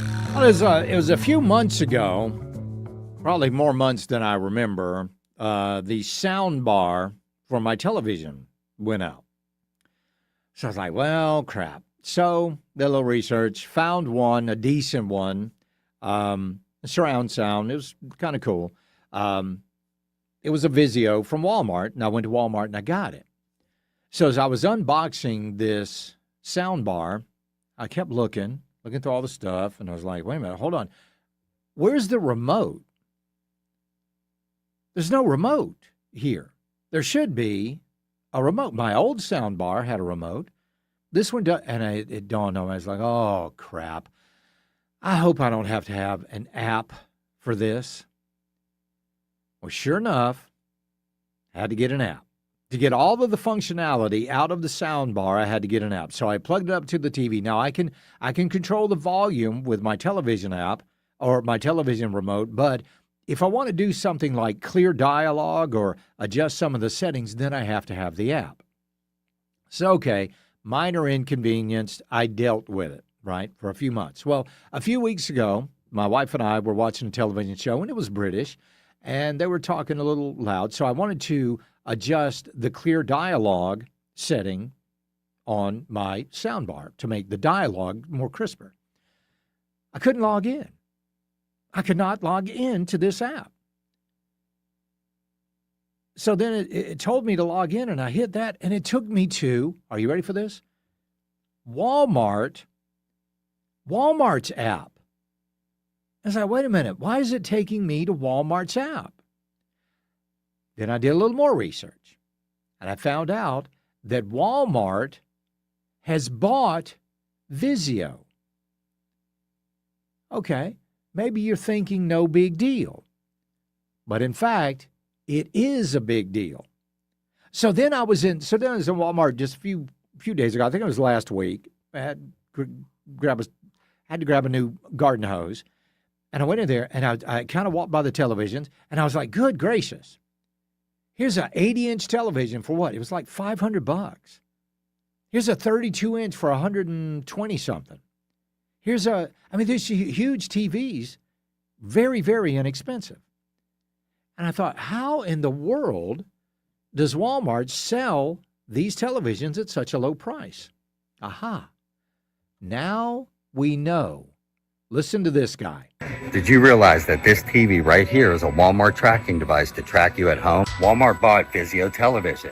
When they did that, they acquired millions of people's data. And more importantly than just the TV itself, they acquired the data system. They bought SmartCast and the data advertising platform that was owned by Vizio. So here's how it works. You pay $598 for the TV, you get it home, you unbox it, you plug it in, and you realize you can't operate it without a Walmart account. Actually, it says right here that a Vizio account is required for Smart TV. And that's more than deceptive labeling. That's a straight up lie. You'll be immediately redirected to set up a Walmart account. And here's the sinister part. Like I said before, it wasn't about buying the physical TVs. It was about buying SmartCast. Any Vizio televisions that have been manufactured in 2026 require a Walmart account. And look at the deceptive pricing scheme. $238 for the TCL 50-inch and $178 for the Vizio. SmartCast is the operating system that lives inside the TV. It runs all your apps like Netflix and YouTube. It controls your home screen. And most importantly, the ad data system. What it does is detect what you're watching, even from cable boxes, game consoles, or DVDs, and your cell phone connected to the Walmart app. Now they will tie in what you and your family watch, search, and buy to relentlessly market you into their store. Even more Orwellian than that, linking your TV to your purchases to your location. Now you are a probable target for personal product pricing adjustments set according to your needs or desperation. This is called dynamic pricing, based on your personal data. And the fact that a giant corporation like Walmart has laid the foundation for a deceptive controlling system just like this should have us all outraged. Yeah, it absolutely should. So what is that dynamic pricing? This is an interesting thing. Let's say you go to the Walmart aisle. Now, not all of the stores have this, but there's a digital price tag on the shelf. A digital price tag. That price tag will interface with your phone when you walk down the aisle, and all of a sudden, the price will change. It'll change. That's pretty amazing, isn't it? So I've got a Vizio television. I've got a Vizio soundbar. But if Walmart is going to do this, these will be the last Vizio products that I ever buy. That's guaranteed. But that might not solve the problem. Because I think Walmart is just going along with the future of the industry. Wouldn't shock me if everything worked that way. Let's go to Cassandra in Greenville. Cassandra, welcome. Well, hi, Charlie. Hello. I called about Mother's Day. Yes. But this TV, this Orwellian TV is unbelievably It is Orwellian. It's so frightening, so frightening. Well, I called actually because I know I said before I am an abortion refusal baby. I am not my mother. She fought to keep me and was in the hospital the last 4 months of her pregnancy in order to keep me. Yes. So I'm really strong on this. I love motherhood. I adored raising my children. We had fun all the time. I can't stand the new commercials where they make it like it's, I know all these mothers, oh, I'm so tense, and I can't stand them. But I wanted to read something for your audience because I was actually, while you were giving that story, I was making cards for my daughters for Mother's Day, and my son and my children. And here, I'd like to read it. It's a quote from Gabrielle Marquez, and I think a lot of us, we moms, really feel this way. She discovered with great delight that one does not love one's children just because they are one's children, but because the friendship formed while raising them. And I just think that we need to think, because just like Orwell with the TVs, boy, communism wants to get rid of the family. Yep. We know that. Gotta. Get rid of family, get rid of church. And, it's just, I don't know, too painful. And it's a day that needs to really be celebrated big time. Absolutely. Really Celebrate those moms on Sunday. I appreciate it. Cassandra, let's go to Jason in Lawrence. Jason, welcome. Hey, Charlie. Yes, sir. Hey, so I'm gonna ask you. I'm gonna ask you something. I mean, you don't have to answer or anything like that. But what kind of streaming device do you use? Are you using cable or satellite? I use YouTube TV. YouTube TV. Okay, Yeah. so you're using the app on the actual TV. I guess so, yeah. Yeah. All right. So there are ways around this stuff. This tracking stuff, because it's not just Walmart. It's all major manufacturers. I'm sure. that produce electronics. Yeah. Right. And Target, same thing. All right. Get yourself a Roku box or a Apple TV box, right? And you just connect that to the internet and have those apps on there. Then it's not getting tracked by a third-party company. But it is going to be tracked by Roku and Apple, right? Not necessarily, because Okay. Apple does respect your privacy. Hence the whole, they won't let the FBI get into these phones unless they got a warrant type thing. And Roku is the same way as far as anything tracking, because you can add your own stuff on there. Oh, okay. I will definitely look at that. I appreciate it, Jason. Thank you. Anything to, but listen, remember, if you're not buying the product and you're not selling the product, you are the product. We'll be right back. It's the Charlie James Show. News Talk 98.9 WORD, the voice of the Carolinas. 15 minutes of breaking news and stimulating talk begins every hour on The Charlie James Show. Afternoons 3 to 7 on News Talk 98.9. WORD, the voice of the Carolinas.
Charlie Speaks. You listen on your time. Get the show on demand. Text podcast to 800-905-0989. The Charlie James Show on News Talk 98.9 WORD. The voice of the Carolinas. The Democrats, they loved redistricting.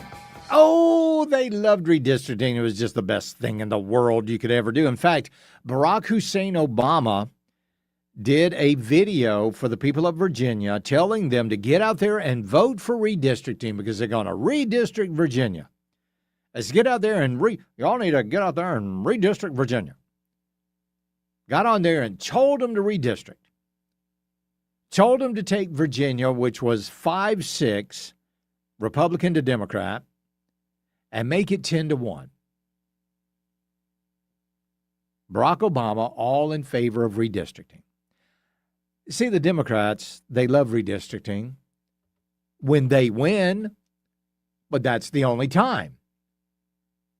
Listen to this. This is Mark Penn over there on Fox News, I believe, with Laura Ingraham. Explain how much of a difference this could actually make.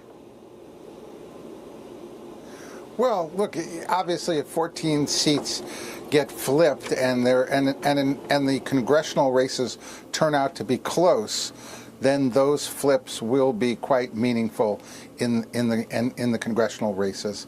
Of course, Obama and Holder had been, before all this started out, doing a lot of redistricting in the big Democratic states that had favored the Democrats. So this is in many ways reversing that process. Yeah, they were out there. Eric Holder was out there. Eric Holder, when they go low, we kick them. Barack Obama encouraging the people of Virginia to get out there and redistrict. Well, that didn't work out very well because what Abigail Spanberger did is she circumvented the state constitution. Because you see, in Virginia, they have an independent redistricting committee. And after all the censuses are done, the independent redistricting committee, they determine what the districts are going to be like based on population. That's the way it's supposed to be. So they weren't supposed to do this until 2030, after the 2030 census, according to the Virginia State Constitution. Well, that didn't matter. Constitutions don't matter to people like Spanberger. She put this referendum on the ballot, and people, oh, man, they spent so much money on this. They spent so much money, the Democrats, on this redistricting. Barely won. I think it was like 2.3 points. It was very close. But it won. Well, immediately, a lower court said, nah, baby, nah. That ain't going to happen. You did this. You circumvented the Constitution. Well, the Virginia Supreme Court, which kind of surprised me, the Virginia Supreme Court has ruled today that, yes, indeed, the way they did all of that was unconstitutional. So now everybody's upset. Now everybody's all PO'd. Virginia Supreme Court overturned the map in Virginia. And now it looks like the Republicans are actually dominating this whole redistricting war. Remember when California did it? California, by the way, they had that ballot out there to go around their Constitution or their independent redistricting committee.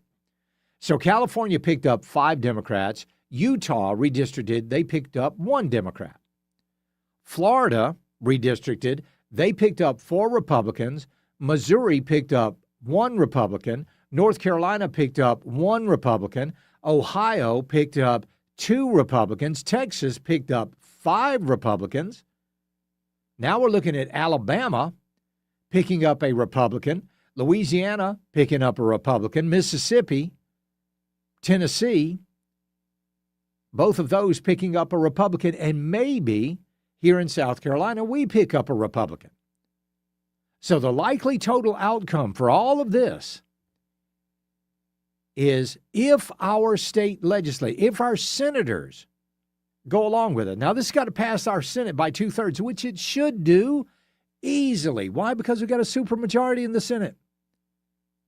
Supermajority. But it could still fail. So that's where your homework comes in. You need to contact your state senator and tell them to vote for redistricting. Vote for the special sign and die session that the House has already passed. Vote for that. So maybe you don't know who your state senator is. It's right there on your screen. I wanted to tell you right now on the radio.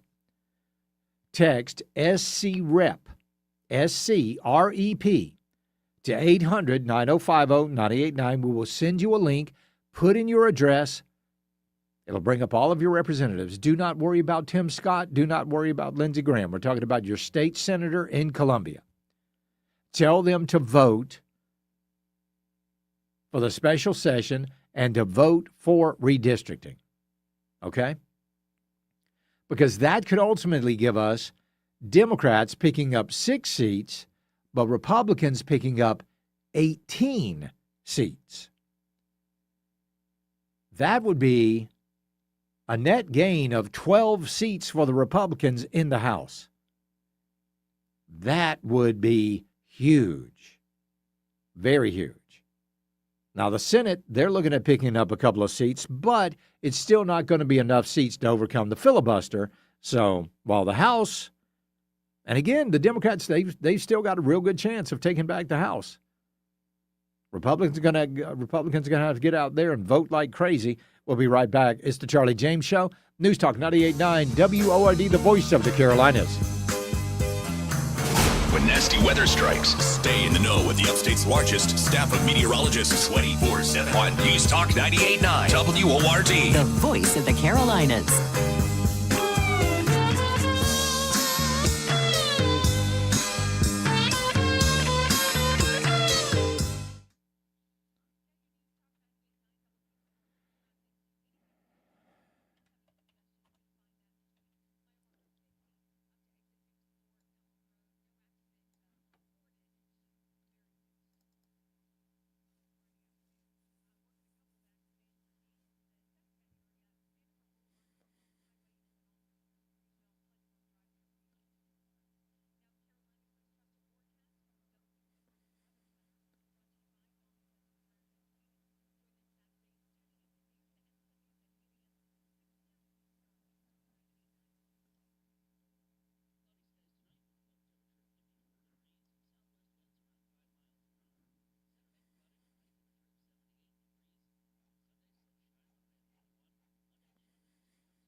Hey, everybody.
up and type your message on the Common Sense Retirement Planning text line. 800-905-0989. This is the Charlie James Show on News Talk 98.9 WORD. The voice of the Carolinas. Selective serotonin reuptake inhibitors, SSRIs, antidepressants. Let me tell you something. If your doctor prescribes you SSRIs, here's what I would do. I would say I would like a second opinion. Because I had a doctor that prescribed me SSRIs years ago. Gosh, I was still working in Columbia at the time. And I was driving from North Augusta to Columbia every day for work. Now, I did the morning show, so I was getting up at like 2 o'clock in the morning. Wasn't getting home until late in the afternoon. And I was tired. I was exhausted. I really was. And my doctor, well, she wasn't even a doctor. She was a nurse practitioner. She said, you need an antidepressant. I told her, I said, why? She said, well, because you're tired because you're depressed. And I said, no, it's probably more likely that I'm depressed because I'm tired. She said, no, you need to take these and let me know how things go. So she prescribed me SSRIs. And I am not lying when I tell you that there's about a year and a half of my life that I don't remember. I was going through some stuff with my father's estate, some real estate. I don't even remember. I don't remember signing the contracts. I don't remember. It's a blank because I was on these things. So if your doctor prescribes these, ask for a second opinion.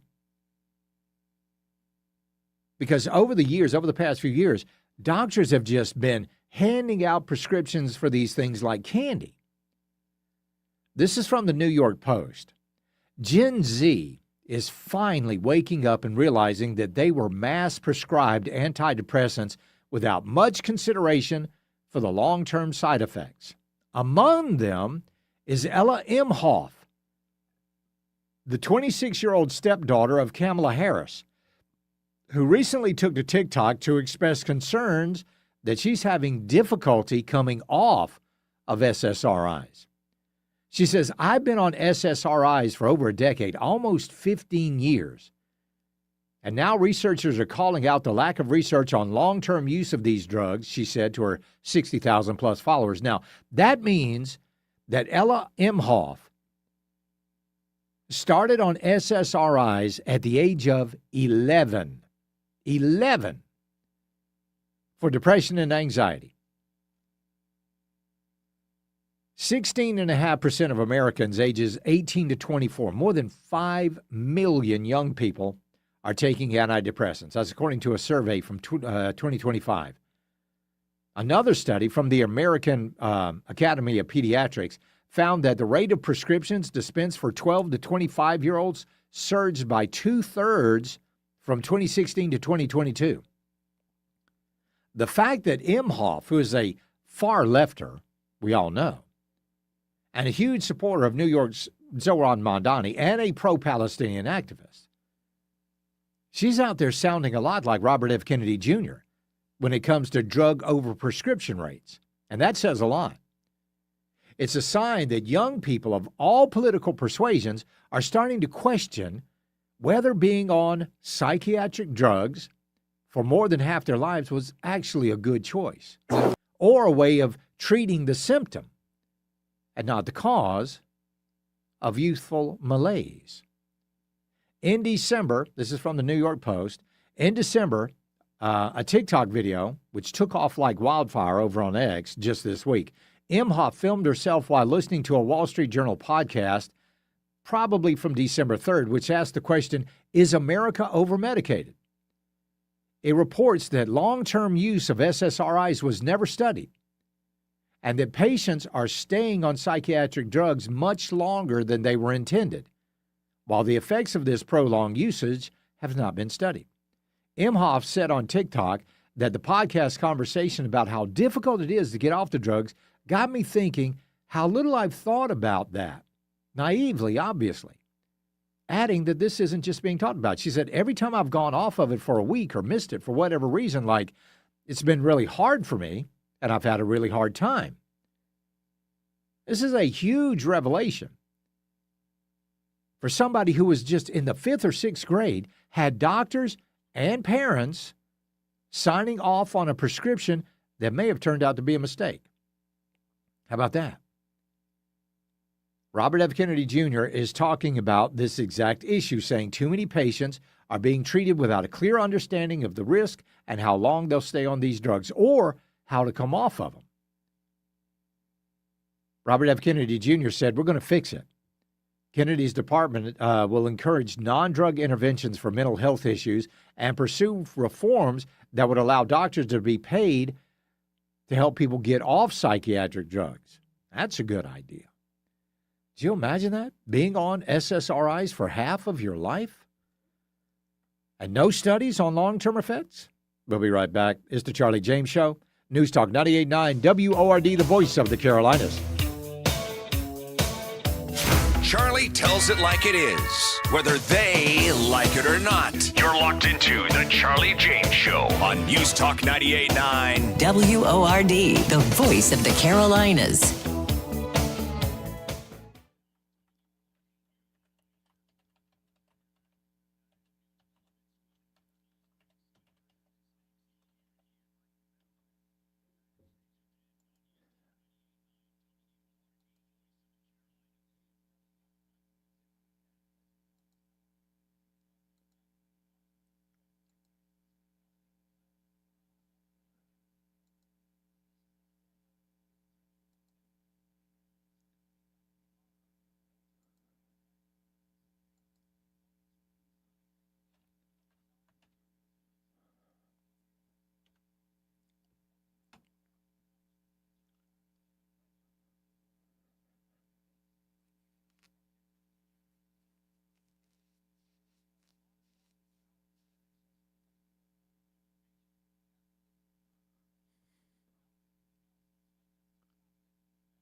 Hey, Charlie. Let's talk.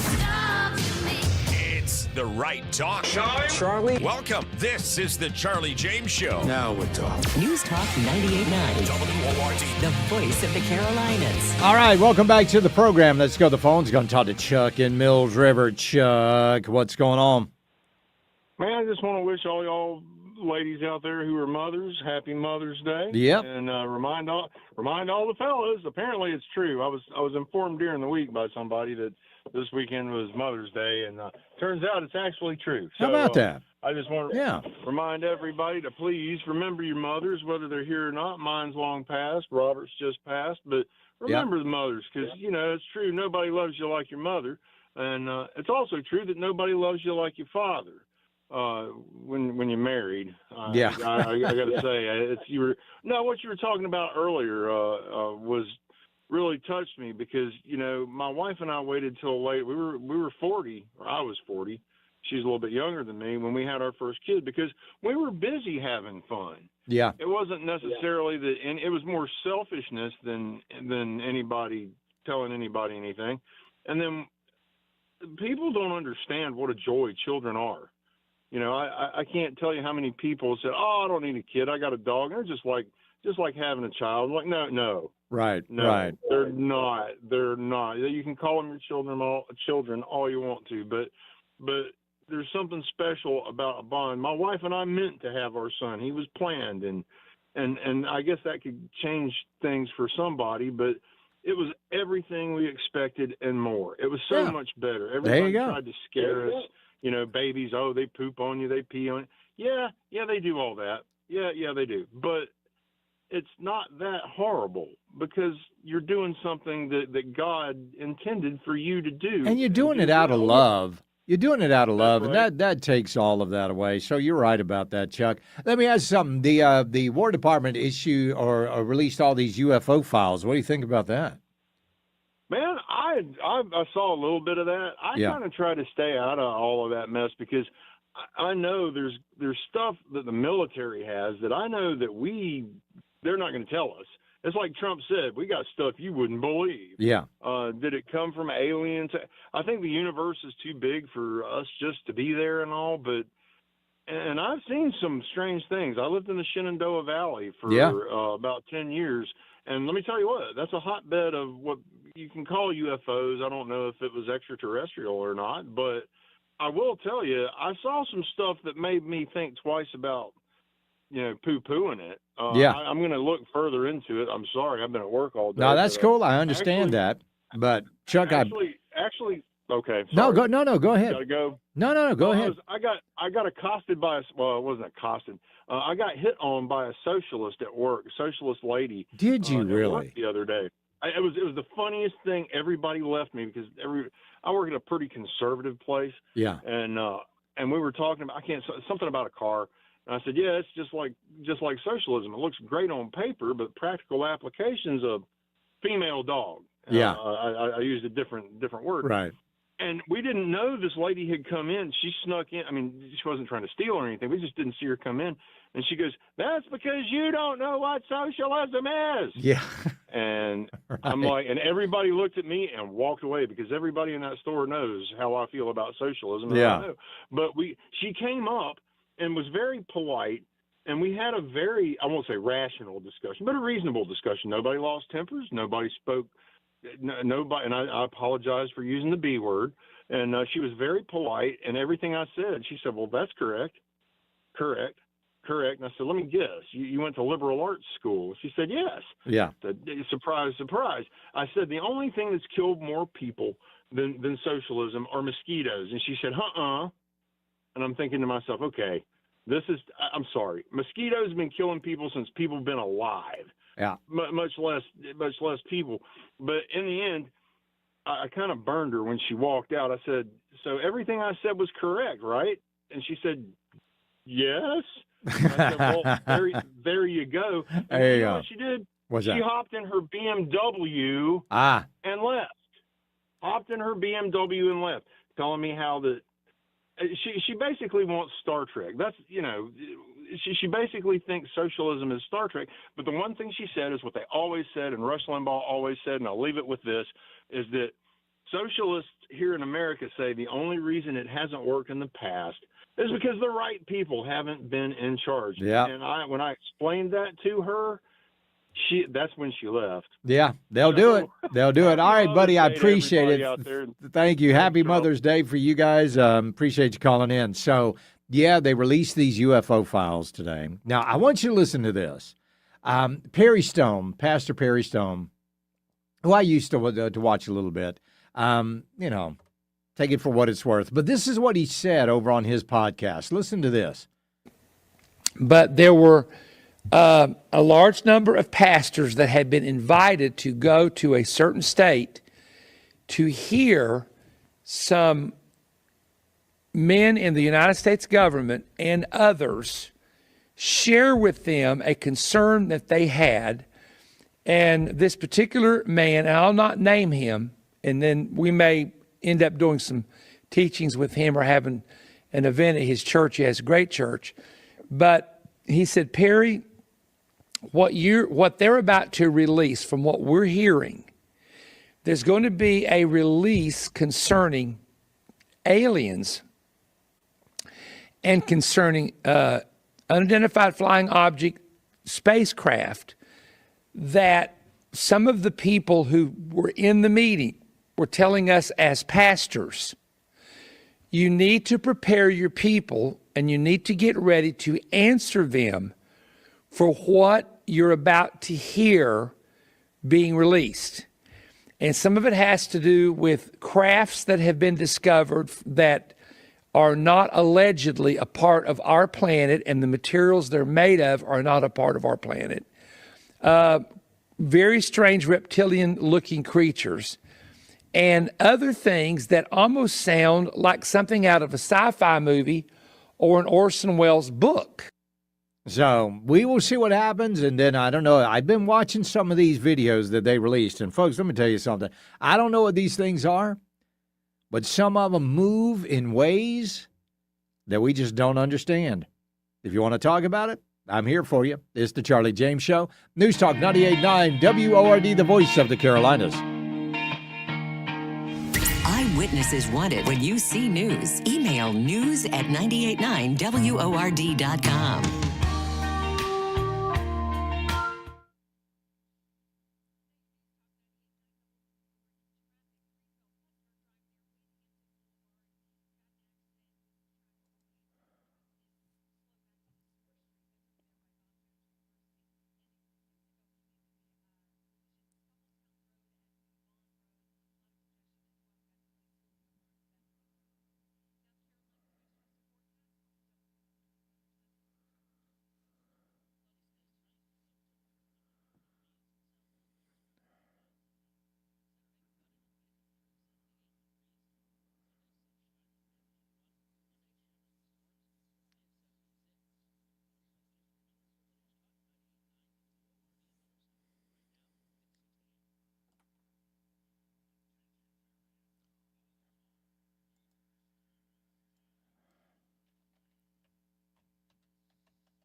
Chat with Charlie. 800-905-0989. Save it on your phone. This is the Charlie James Show, only on News Talk 98.9 WORD. The voice of the Carolinas. All right, let's go to the phones. Talk to Darren from Simpsonville. How you doing, Darren?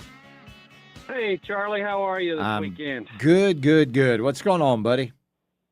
I wanted to comment on the UFO story. I've been a commercial pilot for over 30 years, and I was never one to put much weight into the UFO sightings and the Area 51 stuff growing up. But I tell you, after seeing 2 or 3 things that, you just couldn't explain, like you said earlier, that stuff that moves in ways is contrary to aerodynamics and speeds. Over a 3-decade career, I'm a believer. So you have seen these things with your own eyes? I have seen these things with my own eyes. Back when I was flying out in and out of the Caribbean a lot, we basically fly like an interstate system, airways to certain directions south. Right. And we would talk on the second radio to each other, and we were all like, what was that? 3, 4 airplanes in a row. We all see it out on the horizon, and this has happened a couple times in different years. And it's like, well, Roosevelt Roads was closed by that time in Puerto Rico. So that's something that none of us could explain. And it would go over to the right on the horizon, and in a split second, it would be back to the left of your field of vision. Wow. And it was like, everybody go, did you see that on the second radio? And everybody was like, what was that? And it had occurred more than one time. So there's no way that it was, that's lasers reflecting off the horizon, or, that's lightning out in the distance, it's stuff that's unexplainable. Darren, do you believe that most airline pilots have the same story? I would say there's probably a good percentage of us that, if you've flown long enough, yes. Especially when you get out over the ocean, not so much because there's, as you would call it, light pollution over the, continental U.S. But when you're out over the open ocean, that's where I've seen it, all 3 of them that I've witnessed. So were these during the daylight or at night? At night. Okay. At night. Because you could see the lights move at speeds that, and it hovers at one spot and then it moves, what would be miles in a matter of seconds, and then it goes back to where it was. Wow. And then it went, a whole nother direction and just disappeared. That's crazy. That is crazy. So you're not surprised by this report that was released by the White House? I used to be very skeptical, but I haven't read that stuff yet, but I will. And because there's more, I think there's more out there than just us here. So yeah, you might be right, Darren. I appreciate it, buddy. Thank you. Fascinating. Let's go. Where are we going now, JJ? Let's go to Russ in Greenville. Russ, welcome.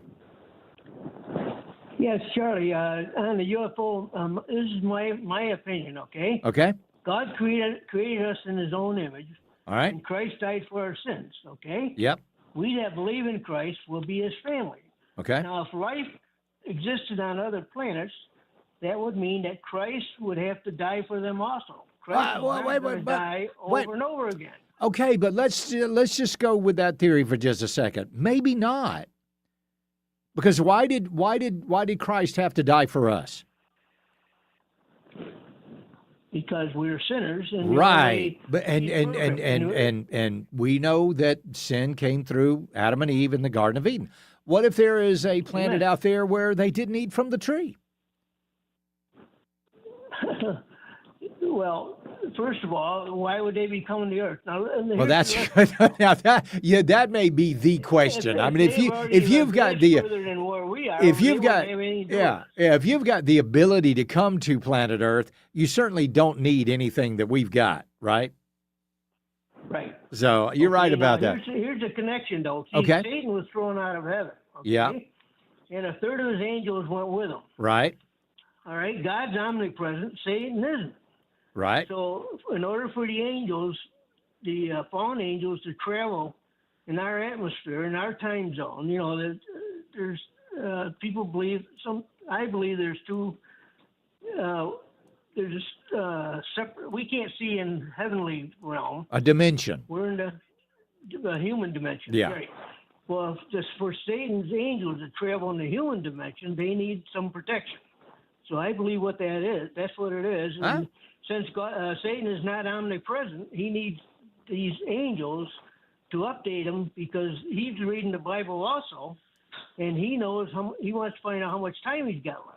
All right. Well, you know what, Russ? The best answer to any of this is I don't know. I appreciate it, pal. And we don't know. Let's go to Richard in Dallas. What's going on, Richard? Hey, man, you remember that thing is buzzing around out there not long ago, 3-eye Atlas? Yeah, I do. Okay. I do. They had to be some kind of intelligent beings aboard whatever that was. That's what they were saying. They were saying it was not moving like a comet, and they were right. Well, we'll see what happens, Richard. I appreciate it. Want to go to Robert in Mills River. How you doing, Robert? I'm doing good, Charlie. Have you ever seen a I UFO, wanna wish Robert? every mother out there a happy Mother's Day. Absolutely. Happy Mother's Day. You ever seen a UFO? Yeah. Yes, I have. You have? I don't like even talking about it. I was a real young boy. I think I seen something that, government might have had it going on or something, Charlie. I don't know. You never know. But I was down there on the river hunting with my buddy. This is 16 years old. We was coon hunting. And, we stayed up, had a little liquor and stuff to drink. But I ain't lying, down there on the creek bank in this big round object. I ain't lying. It looked like it's tall it looked like it's 20 feet off the ground above us, but it's a lot higher than that, Yeah. But it was hovering right over us, and then when it left out, it didn't pick us up or nothing. I guess we was degenerates. But I mean, it left off like a streak of light. There you go. My buddy and me, we didn't know, and we just drank a little bit of liquor. That's all. I mean, but I don't know if it was the liquor or the alien. But it might have been a combination of both, Robert. I appreciate it. So my UFO experience, I was fishing. It was about this time of night out at my family pond, and it was a very clear night. I remember that. It was a very clear night. Sun was just about starting to set. And I saw a light in the sky. Now, my first thought was, that's Venus, the evening star. I thought, well, there's Venus. That's pretty cool. So I kept fishing, and then I looked up, and I noticed that this light had moved. Okay? So I thought, well, that's interesting. So I kind of lined the light up with a tree. And sure enough, this thing was moving across the sky. Then it stopped. This thing stopped, whatever it was, and a smaller light came out of this thing. It's like it went down. It's like it dropped a light out of it, and the light came down. And then that light eventually disappeared, and whatever this was just kept moving across the horizon. And that was my UFO experience. It's the only one that I've ever had, but it's something that I'll never forget.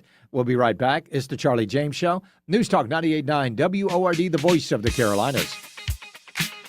While others talk rough, Charlie stays smooth, like a perfect putting green. News Talk 98.9 WORD, the voice of the Carolinas.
68.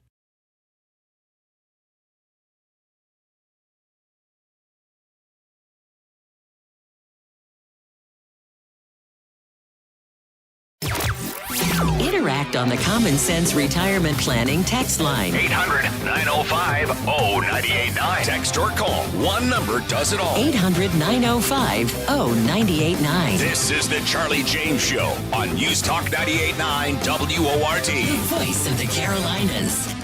All right, welcome back to the program. Let's go to Ralph in Gaffney. How you doing, Ralph? Better than I deserve. All right, man. Good. Let me give you my UFO story involves my brother. Okay. So some of us, including myself, did things that led to the altered states of mind. Right. Well, he believed in close encounters of the third kind. He had seen them twice, and if he saw them again, they would take him. So we'd be riding through the country, down in Union, smoking a joint. I said, Ray, what's that like? And he'd stare off and it would look for about 5 minutes, Charlie. He'd be gold in the spirit. Oh, my God. So he thought third time's a charm? All he did when I was little. That's funny. That is funny. I appreciate it, Ralph. So I just had a texter that said, let's see, Charlie couldn't wait to hold through the break to put all this to rest. UFOs from anywhere other than Earth are scientifically impossible. A great documentary that explains why is currently in theater is called The Story of Everything. Please let your listeners know. Thank you. Now, I read a thing today over online because, it's what I do. And they were talking about the probability of UFOs actually making it to Earth. And they use physics. So I'd say Alpha Centauri is like 33 light years away. So if we traveled at 99.9% of the speed of light, it would take 33 years to get there. Okay, well, that's impossible. That's impossible. If you use everything that we know about physics. Now, if you take your hands and you make two fists and you put those fists together, that is approximately the size of your brain.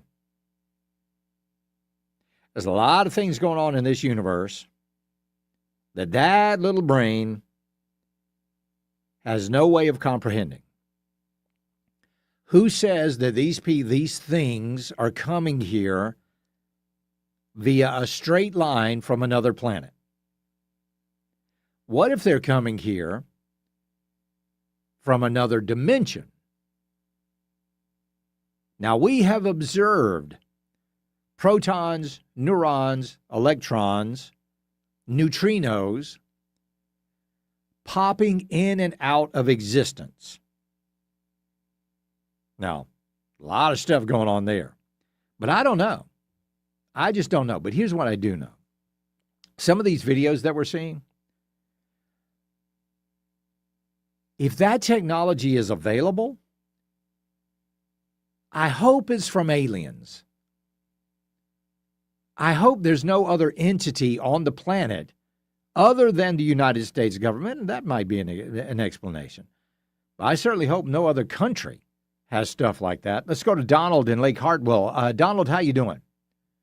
Well, Charlie, you can go to YouTube and you'll find Bob Lazar. I've known this guy since I was in my 20s. Yeah. And he started working for a site called S4 in 1989. Yeah, I think you know all about him. But this guy made a movie. His name is Luigi. I can't think of his last name, but he made a movie about Bob Lazar's life and what he did on Area 51. He worked at S4. Right.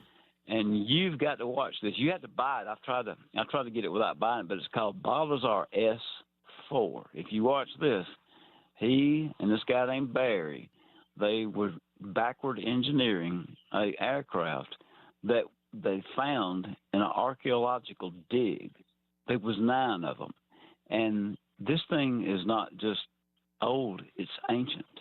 Wow! And it was involved in backward engineering, and it has a gravity amp. It's an amplifier that works with an emitter. You can rotate the emitter 20 degrees, and there's a thing it's a device half the big as a basketball. It looks like a half of a basketball. You cut it in half, and basically it's a collider. It is a particle collider. Wow! Just in a small area, and there was one guy that tried to break it open. He did it with a plasma cutter, and it killed him and the people there with him. Oh wow! This is all true. Yes, and these things are ancient. Yeah, and they found them in the archaeological dig. Not only, I mean, they're in old paintings. They're in old, relics and artifacts and things like that. I know. Amazing. If you get some of these people to watch Bob Lazar, S4. Just watch it. S4 by Bob Lazar. I appreciate it, Donald. Yeah. Thank you very much, buddy. Now, that's a Georgia accent right there, by the way. Tim Burchett, Representative Burchett, says that what was released today is a drop in the bucket, and that the oh crap, his words, the oh crap moment is coming. Now, Representative Burchett, he's seen that. Anna Paulina Luna has seen this stuff. A lot of members of Congress have seen all this stuff. But listen, I don't know. All in all, at the end of the day, is it really going to make a big difference? I don't think so. But we will see. All right, WRD Talk Line, 800-9050-989. That's also the Common Sense Retirement Planning text line. Charlie, Alpha Centauri is 4 light years from Earth. Okay, well, another correction. What I meant to say was the closest planet estimated by science, it wasn't Alpha Centauri, it was the closest planet that was estimated by science to be to have inhabitable life. So yes, I misspoke. That's 33 light years away, according to them. But still, I mean, even 4 light years away is impossible. Let me just say this: a light year away is impossible. Do you know the furthest we've gone in space, humans? We're not even talking about manned spacecraft. I think it was Voyager 2. Voyager 2, sometime, it is either going to be later on this year or next year. And hold on, let me just look this up real quick. Voyager 2, I think, it has traveled 13 billion miles. It went up in 1977. It traveled 13 billion miles. It is close to being a light day away. A light day. Man, imagine how long it would take us to go a light year. Well, none of us will see it. We'll be right back. It's the Charlie James Show. News Talk 98.9 WORD, the voice of the Carolinas. Get breaking news sent straight to your phone for free. Download the Odyssey app. Follow News Talk 98.9 WORD. Stay in the know with the voice of the Carolinas.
Charlie Speaks. You listen on your time. Get the show on demand. Text podcast to 800-905-0989. The Charlie James Show on News Talk 98.9 WORD. The voice of the Carolinas. Well, aliens are real.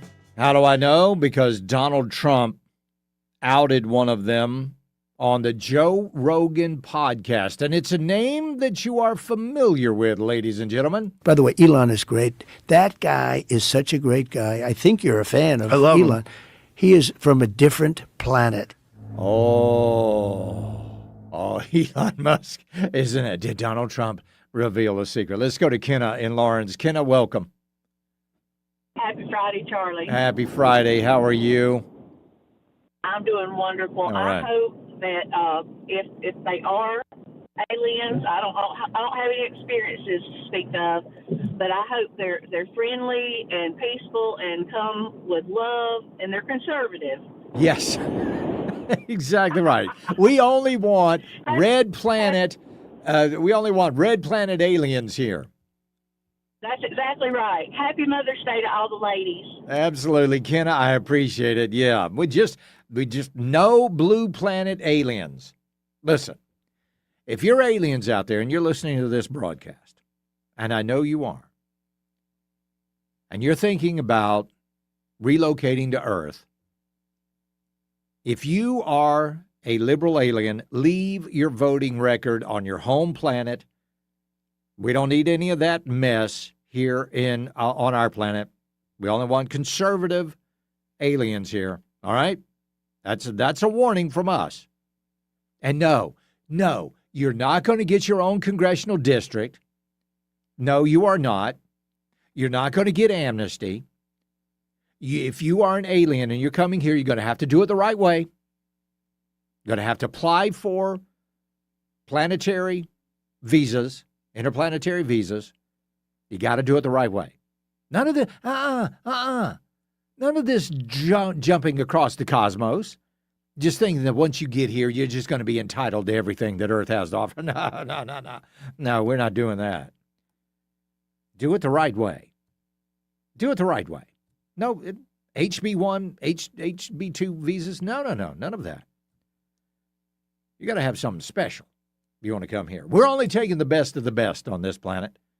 All right? So just remember that. Folks planning on coming here, mooching off of our system. That ain't going to happen. WRD Talk Line, 800-9050-989. That's also the Common Sense Retirement Planning text line. We got Larry in Cleveland County. How you doing, Larry? I'm doing great, son. How you doing? I'm good. What's up, man? Hey, listen, I just question one thing. There's so much violence in the world. We agree on that, right? Yeah, I think, absolutely. And so much hatred. And I have a dog that's dying with cancer. Oh, no. I'm sorry to hear that, Larry. That breaks my heart. And that's the hardest thing I have to do. Yeah, that is tough. And so the message is everybody should love each other.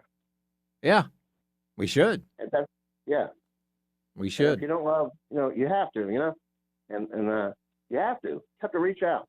Yeah, you're right. Because we're right there. We're right there. Hey, buddy, tonight, before I go to bed, I'm going to say a prayer for you and your pup. I ask God to give you all the strength and all the courage to do what you're going to have to do and hope that transition is going to be as easy as possible, Larry. I appreciate it, buddy. Thank you. That is not an easy thing to do. I do not care what you say. First of all, just having to say goodbye. Little Sophie. Sophie turned 4 years old today. We got her when Artie was 2. Today is her birthday, and I've had to help dogs transition. And it's not easy. It's just not easy. Let's go back to Richard in Dallas. Richard, welcome. Hey, man, you're talking about dogs. I want to ask you a real quick question about that. Does your dogs ever get the hiccups? Not when really? when Sophie was a puppy, she would get them all the time, but not lately. Not lately. Well, my dog's 2, and he just got them first time, and it was so funny, man. He looking at me like, what the hell's going on? What is this? What is this that's going on? But listen, I think the only way that Sasquatch survived is what you was talking about earlier, Charlie. They travel from dimensions. You might be right. You never know. They know where to go to escape back to their dimension that they came from. Yeah, you're right about Yeah, that. I mean, Now, you might be that's right. all I don't know. I mean, you was talking about dimensions earlier, you know what I mean? Yep. right, We don't understand. I appreciate it, buddy. All right, we just got a little bit of time left in the program. I want you guys to go out and just enjoy your moms. If your mom is still here with us, take her out, do something special, do something lovely and wonderful. Enjoy that woman that gave you so much time, that sacrificed so much for you. Motherhood it's a gift. It is a very special gift. And if you've got a mom, you need to cherish that. I was raised without a mother. I was raised by my grandmother and my grandfather. But there was always that longing. My grandmother was a wonderful woman, loved that woman with all my heart. But there was always a longing that one day maybe I would be a bigger part of my mom's life. That never happened for me. But my grandmother was one heck of a substitute. Loved her to death. Y'all have a lovely weekend. We'll see you Monday. God bless. Buckle up. Bye, y'all. He's got a mic, a mission, and